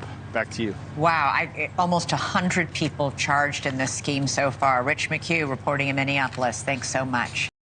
Let me show you this real quick. Ashley sent this over. Just in, Marco Rubio immediately orders all diplomatic and consular posts to halt the processing of Afghan visas. President Trump's orders are being swiftly carried out to protect America. Wow. Wow. So, I think you guys can see this at this point. I know CNN sees it. Listen to this real quick. This is really the worst case scenario for every Afghan immigrant in this country. You know from covering immigrants and other marginalized communities that often when these episodes happen, folks kind of hold their breath, praying that it isn't someone who holds their identity, right? Because often there is this reflex to demonize entire communities. And so if you've never had that experience of sort of holding your breath, that's something to think about. But I just got off the phone with Molly Gray. She is the executive director of the Vermont Afghan Alliance. And actually, she tells me that Vermont is home to the largest population of Afghans in the nation per capita. And so she does work with these communities. They are frightened. Some of them are not leaving their homes out of fear of retribution. But also, many of them are deeply integrated into the small towns across the state at this point. And she says from a real practical perspective, the state is very reliant on Afghans and the immigrant workforce because of the shrinking workforce and very small tax base in the state. And so often we get an emotional response to these horrible tragedies. But I think once cooler heads ultimately, hopefully prevail, there are real practical implications about how to move forward. Oh, yeah. Real practical applications. Get out. The economy of your community in Vermont relies solely on these people who aren't supposed to be here. You're doing something wrong. Down here in South Florida, we have a huge contingency of Haitians people. Part of this blitz that President Trump did is he's revoking all of the TPS, all the protections for Haitians. Something like 350, 400,000. Now, many of these Haitians were probably here before all of this happened, but like she said, in regards to looking over your shoulder, you don't have to look. The idea with this full court press is don't look, go. It's coming. You're gonna get a knock on the door. They're gonna come to your workplace, do whatever we need to do. You're not gonna be able to send money home. I talked to you earlier about the remittances. Let me show you this about the remittances. This is, as Mario says, a kill shot. U.S. Treasury alert to all banks. Watch for all money flows tied to newcomers. Treasury Finance Crimes Enforcement Network issued a full red flag alert to every bank, money transmitter, and financial institution in America. All of them. Start flagging and reporting suspicious cross-border fund transfer linked to human smuggling and illegal migration networks immediately.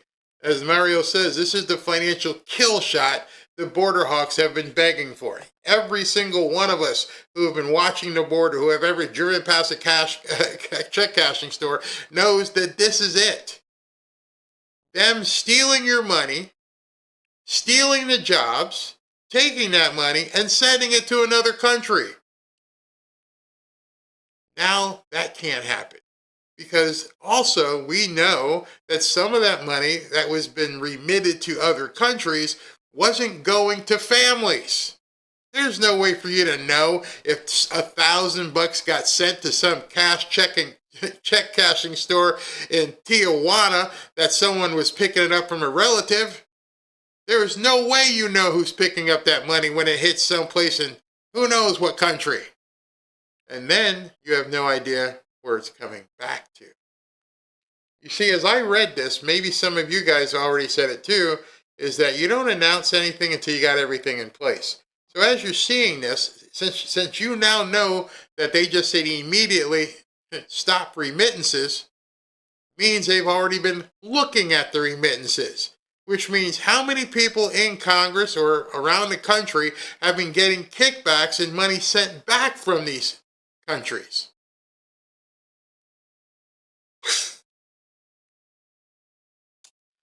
FinCEN is telling banks to treat migrant money flows like cartel cash. Bulk cash smuggling across the border, funnel accounts receiving dozens of small deposits, then wiring south, going from here to someplace else. Money transmitters with explosion in Venezuela, Mexico, and Ecuador. Prepaid cards. That's another one. You buy the card here, and you put $1,000 on that card. It goes anywhere. Prepaid cards loaded in the U.S. and drained in migrant routes. Accounts open with fake stolen IDs, receiving direct deposits, then instantly wired out. So imagine right now you're one of these Democrats or some part of the organization, and you've been getting money direct deposited into an account someplace. You think that today they decided to do this? All the people who think, I'd like to see them do something. This has already been put in place. They've been looking. Now you're a trapped animal. Now you got to sit there and go, oh, they know I've been getting these transfers. Yep. Yep, they already know. Good luck. It says here, accounts open with fake and then instantly wiped out. They even listed the exact red flag patterns used by the smuggling cartels right now. Every wire transfer, every Cash App, every Western Union, every remittance transaction tied to the evasion just got put under a microscope. I'm going to change that and say all that stuff was already under a microscope. They're just making it public. You now know they're looking. Now, how are you going to further your conspiracy, and what are you going to do? We've always wondered, actually, I've always wondered, why are some of these Democrats so steadfast, so arguing, just they got to have the newcomers. We have to have them here. Well, what if you're getting thousands of dollars, tens of thousands, hundreds of thousands of dollars to guard them? We're seeing trillions move around here in the dark web. It's not far-fetched to think that even some Republicans are caught up in this. Combine this with Texas already seizing $20 million in migrant cash this year, and the new federal tax forces, and the financial noose is tightening fast. The people who said just follow the money were right. Treasury finally listened. No, it's not final. They have been listening. They decided to make it public right now. this invasion isn't free anymore. And this was the actual document that FinCEN actually put out. FinCEN is the financial, whatever it's called, Financial Crimes Enforcement. FinCEN, Financial Crimes Enforcement. So now they're going after all of the remittances. All this happened today. Today. On a holiday weekend where nobody's around to fight. There's no judges. It all happened today. And the thing is, right now, what are you going to fight if you're a Democrat? Well, we want the remittances to go. How are you going to fight that? Americans can't even do that. Go ahead and pull, get a wire transfer or something for like 10 grand. See what happens.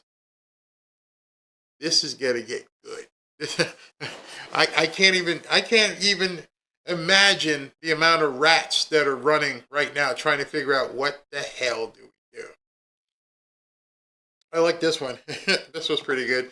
You realize what this is going to do to, if they try to use the courts to keep the auto pen executive orders and executive actions not personally signed by Biden in force, it would force them to argue in court that the power of the executive resides in the auto pen and the staff using it. I don't even know how you defend it.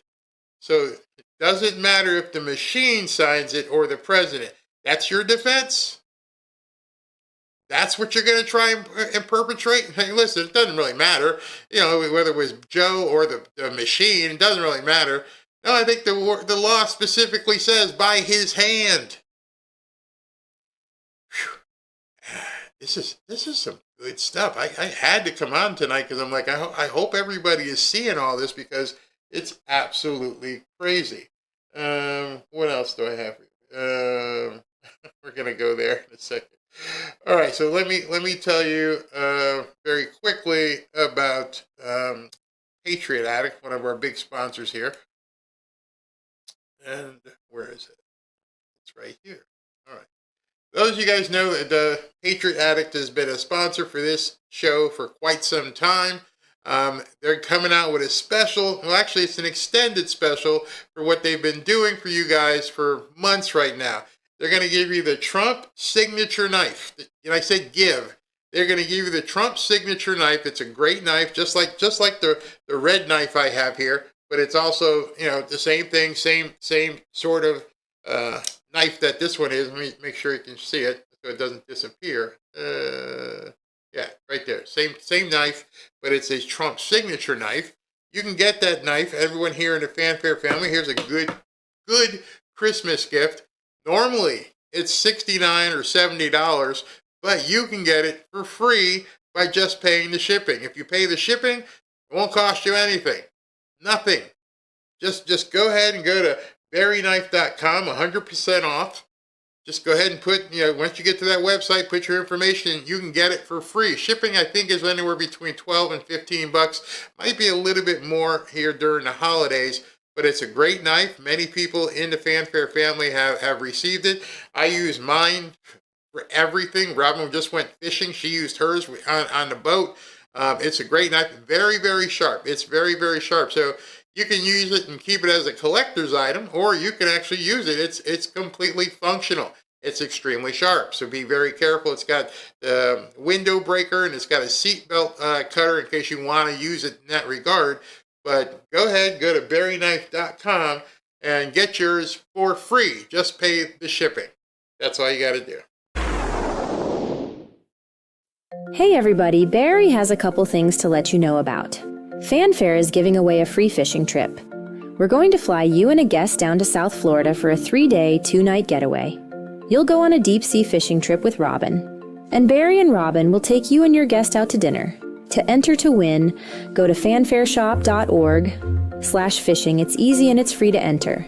Second, if you'd like to join our private group on X, go to fanfareshop.org/group and join 18,000 fellow patriots. It's a safe space for patriots as it's curated and moderated. Again, that's fanfareshop.org/group. One more thing, if you'd like to be a part of the show, submit a 60-second video by going to fanfareshop.org/submit video. Last, but certainly not least, If you'd like to request a free Bible, please go to fanfareshop.org/Bible. We have a long list, but we're getting them out as soon as we can. Again, that's fanfareshop.org/Bible. Thanks for being a part of the Fanfare family. Now back to the show.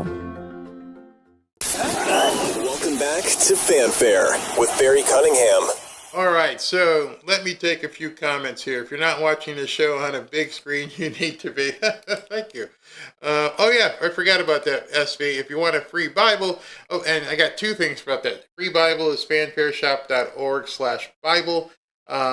In addition to that, Monday morning, I believe, I got to confirm it, but Monday morning at 10 o'clock, we're going to do another prayer meeting. A holiday prayer meeting with Pastor JJ. So if you guys would love to be here, we'd love to be here with you. Let's see what else we got. I picture a bunch of cockroaches running. Yeah, that's pretty much how you can see it right now. Deport the illegals to say green. and also, as you hear desperation and fear like this, be very careful. This is when people will get dangerous. We've just witnessed a horrific attack in Washington, D.C. Don't think that you are immune from it at all. All right, since it's Friday night and Black Friday, I told you I'm going to introduce a new segment here. New segment in the Fanfare Show. I hope you guys enjoy it because, well, I think it speaks for itself. Hold on. No man should ever enter where we are going. Beware what lurks in the depths of the libtard zone. The libtard zone. Something new here. All right, let's go. The only way we're going to have a great future in America is if we welcome and embrace immigrants, the dreamers, and all of them, because our ultimate goal is to help the dreamers, but get a path to citizenship for all 11 million or however many undocumented there are here. That is the Senate leader of the Democrats who went out to a microphone and said we need to let them all in. There has to be a path to citizenship for all of them, not a few, however many there are. Yes, you are in the libtard zone. Let's continue. Hello, Oregon. Governor Kotek here. I want to talk with you about something that should concern every one of us. I believe, as you do, in the rule of law and keeping our community safe. We also believe in being a welcoming place where our just to let you know, this is not Megan Rapinoe. It's not the soccer player, although they could pretty much look like the same person. This is the governor of Oregon saying that, everybody's welcome here. It doesn't matter where you're from. Immigrant and refugee communities help our state thrive. The ongoing violent actions of the Federal Department of Homeland Security are unacceptable, going after Oregonians and stoking fear in the name of immigration enforcement, but using excessive force, reckless tactics, and even putting bystanders and local law enforcement in danger. I guess she doesn't understand the clauses of the Constitution that overrule her. You want to go ahead and stand in people's way because you have to stand as a soldier for newcomers? Good luck with that. Let us know how that is going to work out, especially now, especially after what happened yesterday, or was it, Wednesday. Especially after that, you tell me you're going to stand in the way of ICE. By the way, ICE isn't the National Guard. These are armed people. It's a little bit different than an unarmed National Guard person. It's not how public safety works, and it's not okay in Oregon. No government agency is above the law. I fully support the AG and local DAs who have put the federal government on notice. Oregon is monitoring all ICE actions closely. We will investigate misconduct, and if federal officer breaks the Oregon law, they will be held accountable. Oh, please film that. Please film you arresting a federal officer. We all would love to see that. We would love, that would be must-see TV of seeing your police go ahead and arrest a federal officer. You're talking out your rear end. You have no idea what you're saying, especially you should have deleted this. After what just happened in Washington, you should have deleted this. You are telling the government that you're going to stand up for people who aren't supposed to be in this country, instead of the Americans in your own population. The Americans in your state, as wacky as people may be in Oregon, they are the ones you should be looking out for, not newcomers. And you got to look at maybe her bank account's getting padded. Just like anyone else. I will not tolerate reckless or unconstitutional behavior in our state. While ICE activity has seen an uptick in recent weeks, so is the commitment of Oregonians to show up for each other, taking care of their neighbors, and standing up when they see something that isn't right. Thank you for doing that. Let's continue to work together to defend the safety, dignity, and rights of every Oregonian. Thank you. What Oregonians have had some problem with ICE? I'm pretty sure no Oregonians have met with any sort of resistance or attempt at getting them arrested, unless, of course, they're getting in the way. But you're forgetting that's breaking the law, too. So which laws are you looking to follow? I don't think she knows. She keeps talking about the Constitution. Yeah, she doesn't know the Constitution. You have no authority whatsoever. But speaking of authority, here's another idiot. It's wild and absolutely stupid that we have to be here today, a day before Thanksgiving. We're one of the most wealthy countries in the world, and no one should go hungry in America. When this came out, I think a lot of us were thinking this has to be a mistake. These are lawful residents. The law is incredibly clear. Why would the USDA be yanking food benefits away from people? Because we actually genuinely thought this could be a mistake. No, the mistake was you thinking that people get benefits from government agencies when they're not supposed to be here. That's the mistake. That's the mistake you're finding out right now, because this was taped a couple of days ago. Now, nothing. Not housing, nothing. They can't even wire money back to the hovel where they come from. It's all over. It's done. So you take your lawsuits and do whatever you want to do. It was sent earlier this month. No response was received. And that's why the lawsuit is being filed here today. It's that simple. If you're an asylum seeker, if you're here as a refugee, if you're here as a lawful resident, if you're here in the United States because of a humanitarian purpose. Imagine you're these guys. I forget, he's the Attorney General of, I don't forget which state. But imagine waking up and seeing what happened today.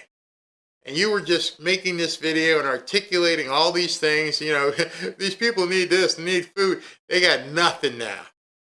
So you take your lawsuit, you run. In the meantime, they're not getting anything.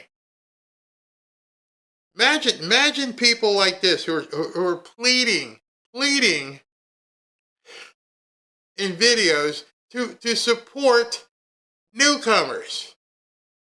Imagine being that in the tank to make sure they keep getting free stuff that you're paying for. And now imagine your video has been rendered moot. Should never yank people's food benefits away under these circumstances. We expect, just like in our other suits, to be incredibly successful. Proud to be a lead in this lawsuit being filed in Eugene. The hope is that we'll have a preliminary injunction filed a little bit later today so that we can get in front of a judge as quickly as possible to make sure that we can get this food assistance flowing again. Oregon. He said Eugene. So that's Oregon. Yeah, this libtard zone here, I think I'm going to have a lot of content to put in the libtard zone because they've completely abdicated. They no longer govern for Americans. You don't matter. Only these people matter. Listen to this one. This is from down here. This is Debbie Wasserman Schultz on CNN today, and you won't even believe what she's got to say. We need to make sure that we have tight and appropriate and proper vetting. If there were gaps that admitted this person, they would have failed over multiple levels of gaps, and this individual was trusted enough to participate in assisting our military during the war in Afghanistan. So I just think, the president looks everywhere except inward to blame his own policies. We need to make sure that we don't have our military deployed in our cities where handling law enforcement responsibilities, and we need to make sure that we address gun violence we certainly need to make sure we always have the proper and appropriate and tight vetting processes, and those should be reviewed. Spit it out. It's gun violence. He's not from here. He traveled from Washington State, crossed state lines with a weapon, with the intent to come and do harm to National Guardsmen, and you scumbag Democrat can't even say that. You can't even say that he basically took out a hit on these National Guards people. You don't go from Washington State all the way across the country without somebody funding you, without somebody communicating with you. You just drive with a 357. And all she can talk about is gun violence? How about the gun violence in Chicago? How about the gun violence in New York? Oh, by the way, they just, you know, the guy, the socialist, who says money's not a big thing, is they're looking to raise his salary to $300,000. I'm going to cover that tomorrow, But it's never the president's fault or his policies when it comes to his reaction, and it's pretty disgusting. In the world have to test. Oh, okay, before this guy. So it's the president's fault that this guy drove across the country to murder one National Guards troops. It's the president's fault because they should have been there. You wouldn't have gotten assaulted by the man if you didn't wear the tight dress. That's the same thing they are saying. If you didn't wear that tight dress into the bar, you provoked that. That's what they're saying. That's how lame their defense is at this point. Well, if they weren't there, then it wouldn't have happened. Well, couldn't you say the exact same thing about the dude? Couldn't you say if he wasn't in the country, it wouldn't have happened? I don't know. I'm trying to draw the parallel using what you're saying. You're saying that the woman, if she didn't wear the tight dress with her boobies showing, then the guy wouldn't have done anything. It's her fault for wearing the dress. It's Trump's fault because the military people were there. But why was he here? Because by your same analogy, he shouldn't have been here. And if he shouldn't have been here, then she'd be alive. These people make no sense, and these reporters never, ever counter. Now, listen to this insanity. This makes the cake for the first libtard zone. Testify under oath about what he did to the poorest people in the world. Former employees of the United States Agency for International Development are seeking the testimony of Elon Musk in their lawsuit over their firing, saying that Elon Musk, quote, canceled government contracts, reduced the number of USAID employees and contractors, and closed USAID's headquarters, thus violating the Appointments Clause and the separation of powers. So they're suing Elon Musk because he helped get rid of USAID.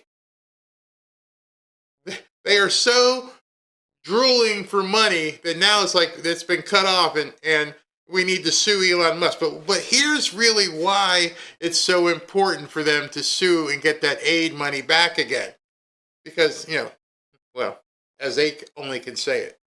Former USAID official Dr. Atul Gawande, who joined us on this program last night, reported it is estimated that USAID's dismantling has already caused the deaths of 600,000 people, 2/3 of them children. That's 400,000 children.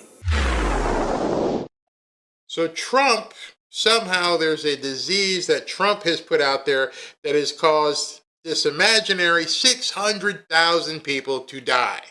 400,000 of them children. Who's counting? Estimated. These news people just make stuff up and then say it's Trump's fault that they're, passed on. Now, I don't want anyone to pass on, especially not kids. But how is that our fault? How is it Elon Musk's fault? How about it's the government in these countries who aren't really countries? You cannot be a country if you can't sustain and take care of your people. If this is the only way you govern, you are no longer a sustainable country. You're not sovereign. You are completely at the whim of somebody else giving you money to take care of your country. And now what are you going to do? Because you can't come here.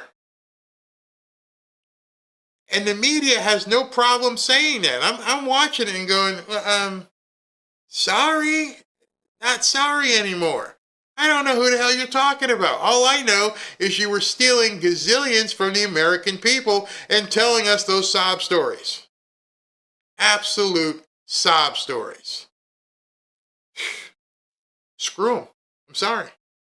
With everything that's gone on in this country, there are people starving in Chicago. There are people hungry in New York. There are people hungry in Miami. Not one of these people get on the news and say, you know what, we're going to do this for the people in Boise. We're going to help people in Detroit. Nope. None of them. And because of that, I have to turn my back on them. Because our number one priority should be taking care of the homestead. And they don't care about it. They don't care about Americans. And I could probably put like 20 of those videos where they're talking about taking care of other people. And I never see them say, right outside your studio, you're in New York City, go down to like one of the little, bodega areas. And look how many people are panhandling. Look around the street. Look at all the homeless. Nothing. Got to get it over there. You got to get it over there because it boomerangs and comes back here. As I near the end here, let me just tell you this. This commercial, they call it a commercial, but it's an extended commercial. And it shows that the DEI stuff is dying, if it's not already dead. As we're heading into the holidays, we are in the holiday season, and people are traveling, and people are buying gifts. I'm noticing the contrast from what they're saying in the media is becoming completely exposed.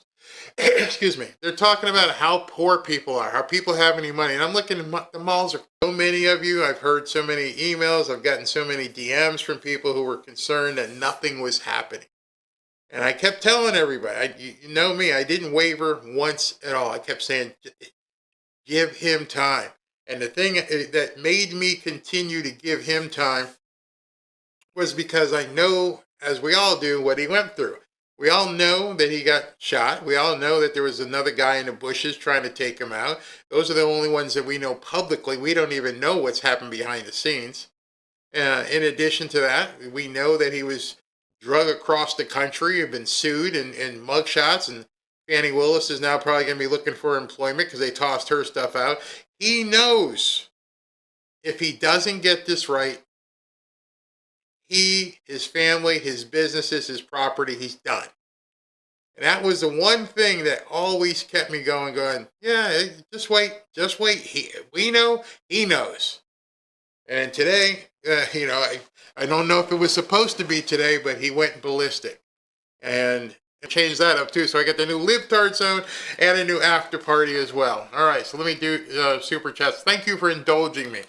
By the way, that song came out in 1977. So us old boomers maybe remember that song, and hopefully you'll take a different stance and listen to it now. Another year has passed you by, so you look at yourself and cry, what kind of man have you become? A woman. For Bibles in honors of Sarah. Thank you. Christina Mozart, that's a great idea for more Bibles in memory of Sarah. Thank you very much. Again, Monday we're going to do I think we're confirmed. I'll have to make sure with Ashley that we're ready for that. Excuse me. Let's see here. For Bibles, God be with Sarah. Pray for and Andrew for all of us. Exactly. Nikki Hayes, I'll follow you lead, Christy. Bibles in memory of Sarah. We're going to give out a lot of Bibles. Richard for Bibles in Sarah's memory. Very nice of you. Look at what the Danish government has told their newcomers. I have to look into that. Sue, Barry, I finally broke down and bought some kimchi one that seems to be working. I was a bit surprised that it came in a plastic bottle, though. Not complaining, just surprised. That's because of shipping. Otherwise, it would be much heavier if it was in a glass bottle. Patricia, President Trump has had a plan and goal all along. He will enact it at his timeline because there are deep issues only he and his team are aware of and how to get there. They're setting up the pins ready to strike. Exactly. Cutting edge. Dems are extra crispy. They sure are. Hey, Tim, I want to keep more of my money that I work for. Yeah, can you imagine not having to pay income tax? Whew, wow. I wouldn't have a problem with paying a consumption tax because that's voluntary. If you're going to go out and buy something, you know you're going to spend it instead of them just taking it out of your paycheck. Chiosat, the problem with no federal income tax is that states will swoop in and raise state taxes to absorb it. So now they steal it. Look at Chicago, California, New York. Exactly. Some of the states will. I don't know how Florida does it. I mean, I guess Florida and Texas are two states with no income tax. We don't have income tax here. You have federal, but there's no state.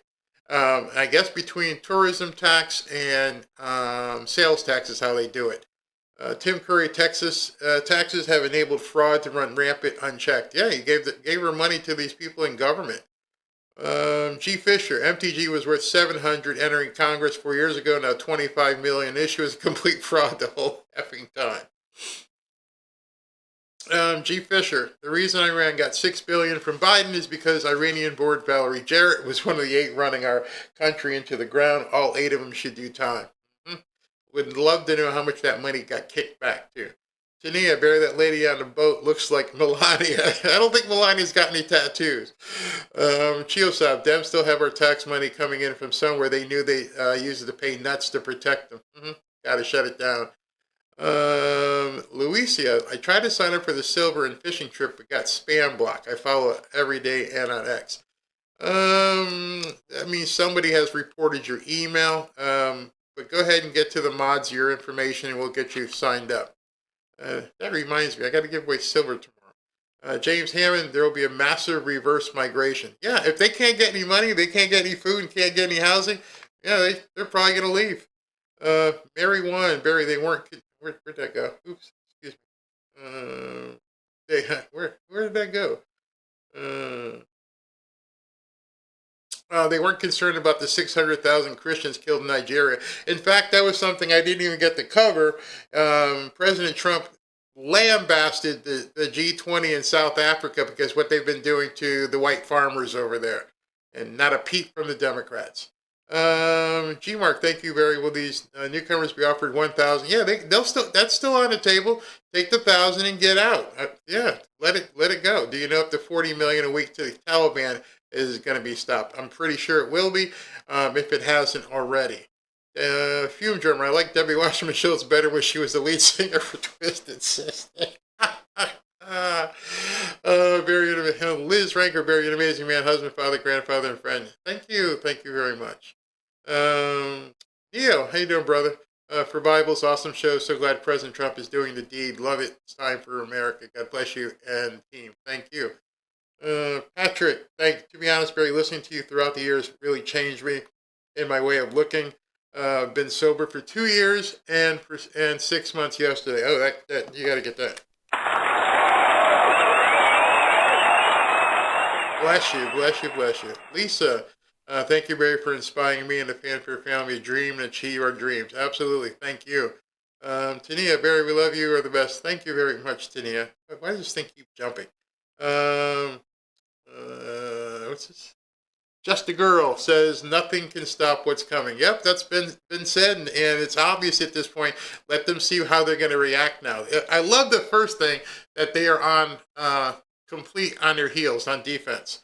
Duro says music on YouTube. Thank you, brother. Rock on. Yeah, I'm sure like within like 30 minutes of me ending, they're like, no, you can't do that. Lebanon, I love your soul, Barry. You're true to the core. Thank you. I've taken many of the train rides. I call it people watching. My train is my 18-wheeler daily, and I constantly watch the world around me. You know, I've never even been in an 18-wheeler. That would be something. I would never even been in one. No Dems allowed. The lights won't be going out in Georgia tonight. Very well. And she who weaves the web. Thank you, Barry, for listening to you. Changed my look on life and the world. Sending you all so much love. Oh, wow. From the Netherlands. Oh, thank you very much. All right, so I'm going to go to the after party, but you're going to notice that the after party, for at least for the next 6 weeks, is different. Where is it? You're gonna like it, I think. Hopefully you will. And we'll see how many people stick around. Talk to you guys tomorrow sometime.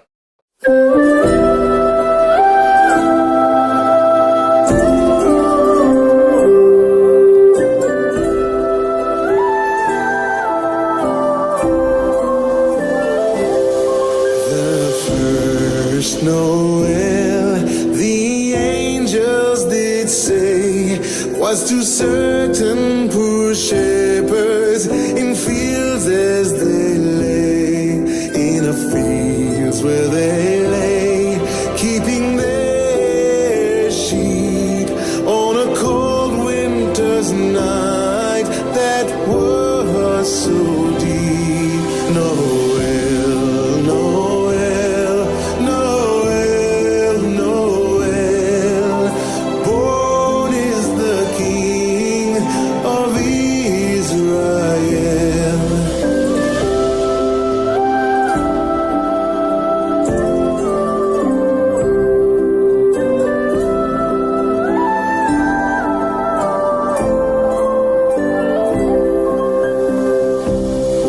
They looked up and saw a star shining in the east, beyond them far, and to the earth it gave great light, and so it continued both day and night.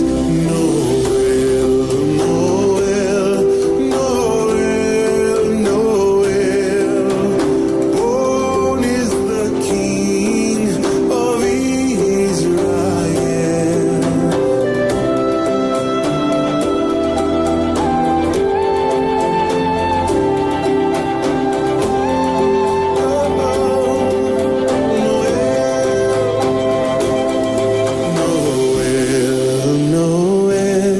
Noel, Noel, Noel, born is the King of Israel.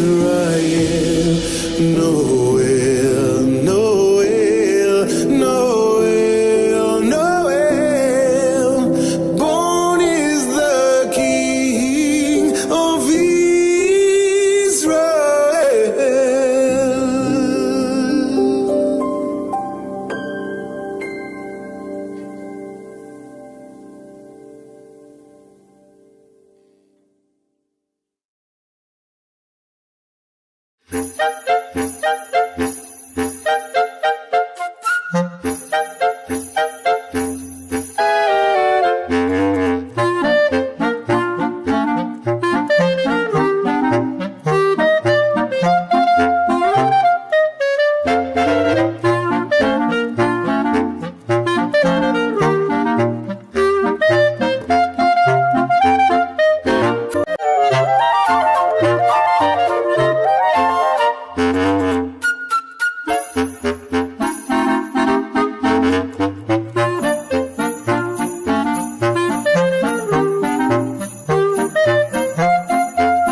Silent night, holy night, all is calm, all is bright, round yon virgin mother and child, holy infant so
execrable sounds, the blessed angels sing.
Joy to the world, the Lord is come.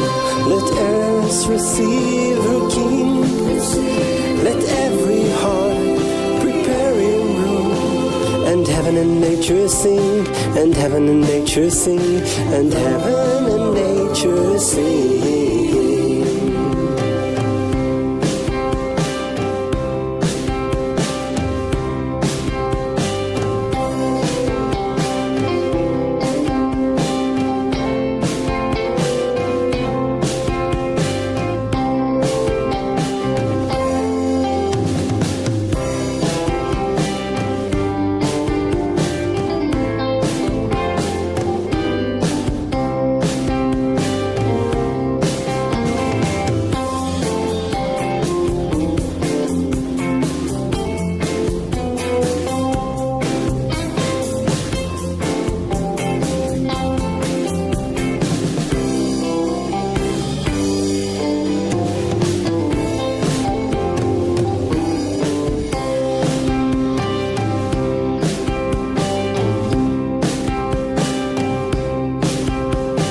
Joy to the world, the Lord is come.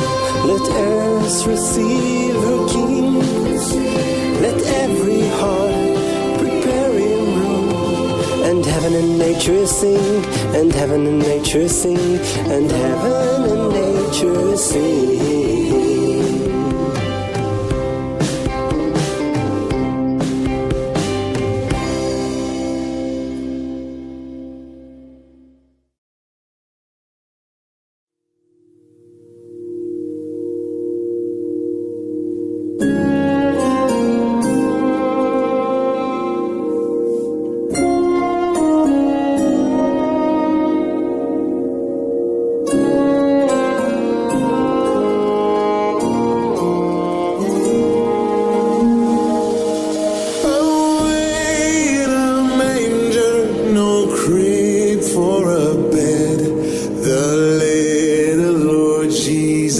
Lay down his sweet head. The stars in the sky looked down where he lay. The little Lord Jesus asleep on the hay.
To stay close by me forever and love me, I pray.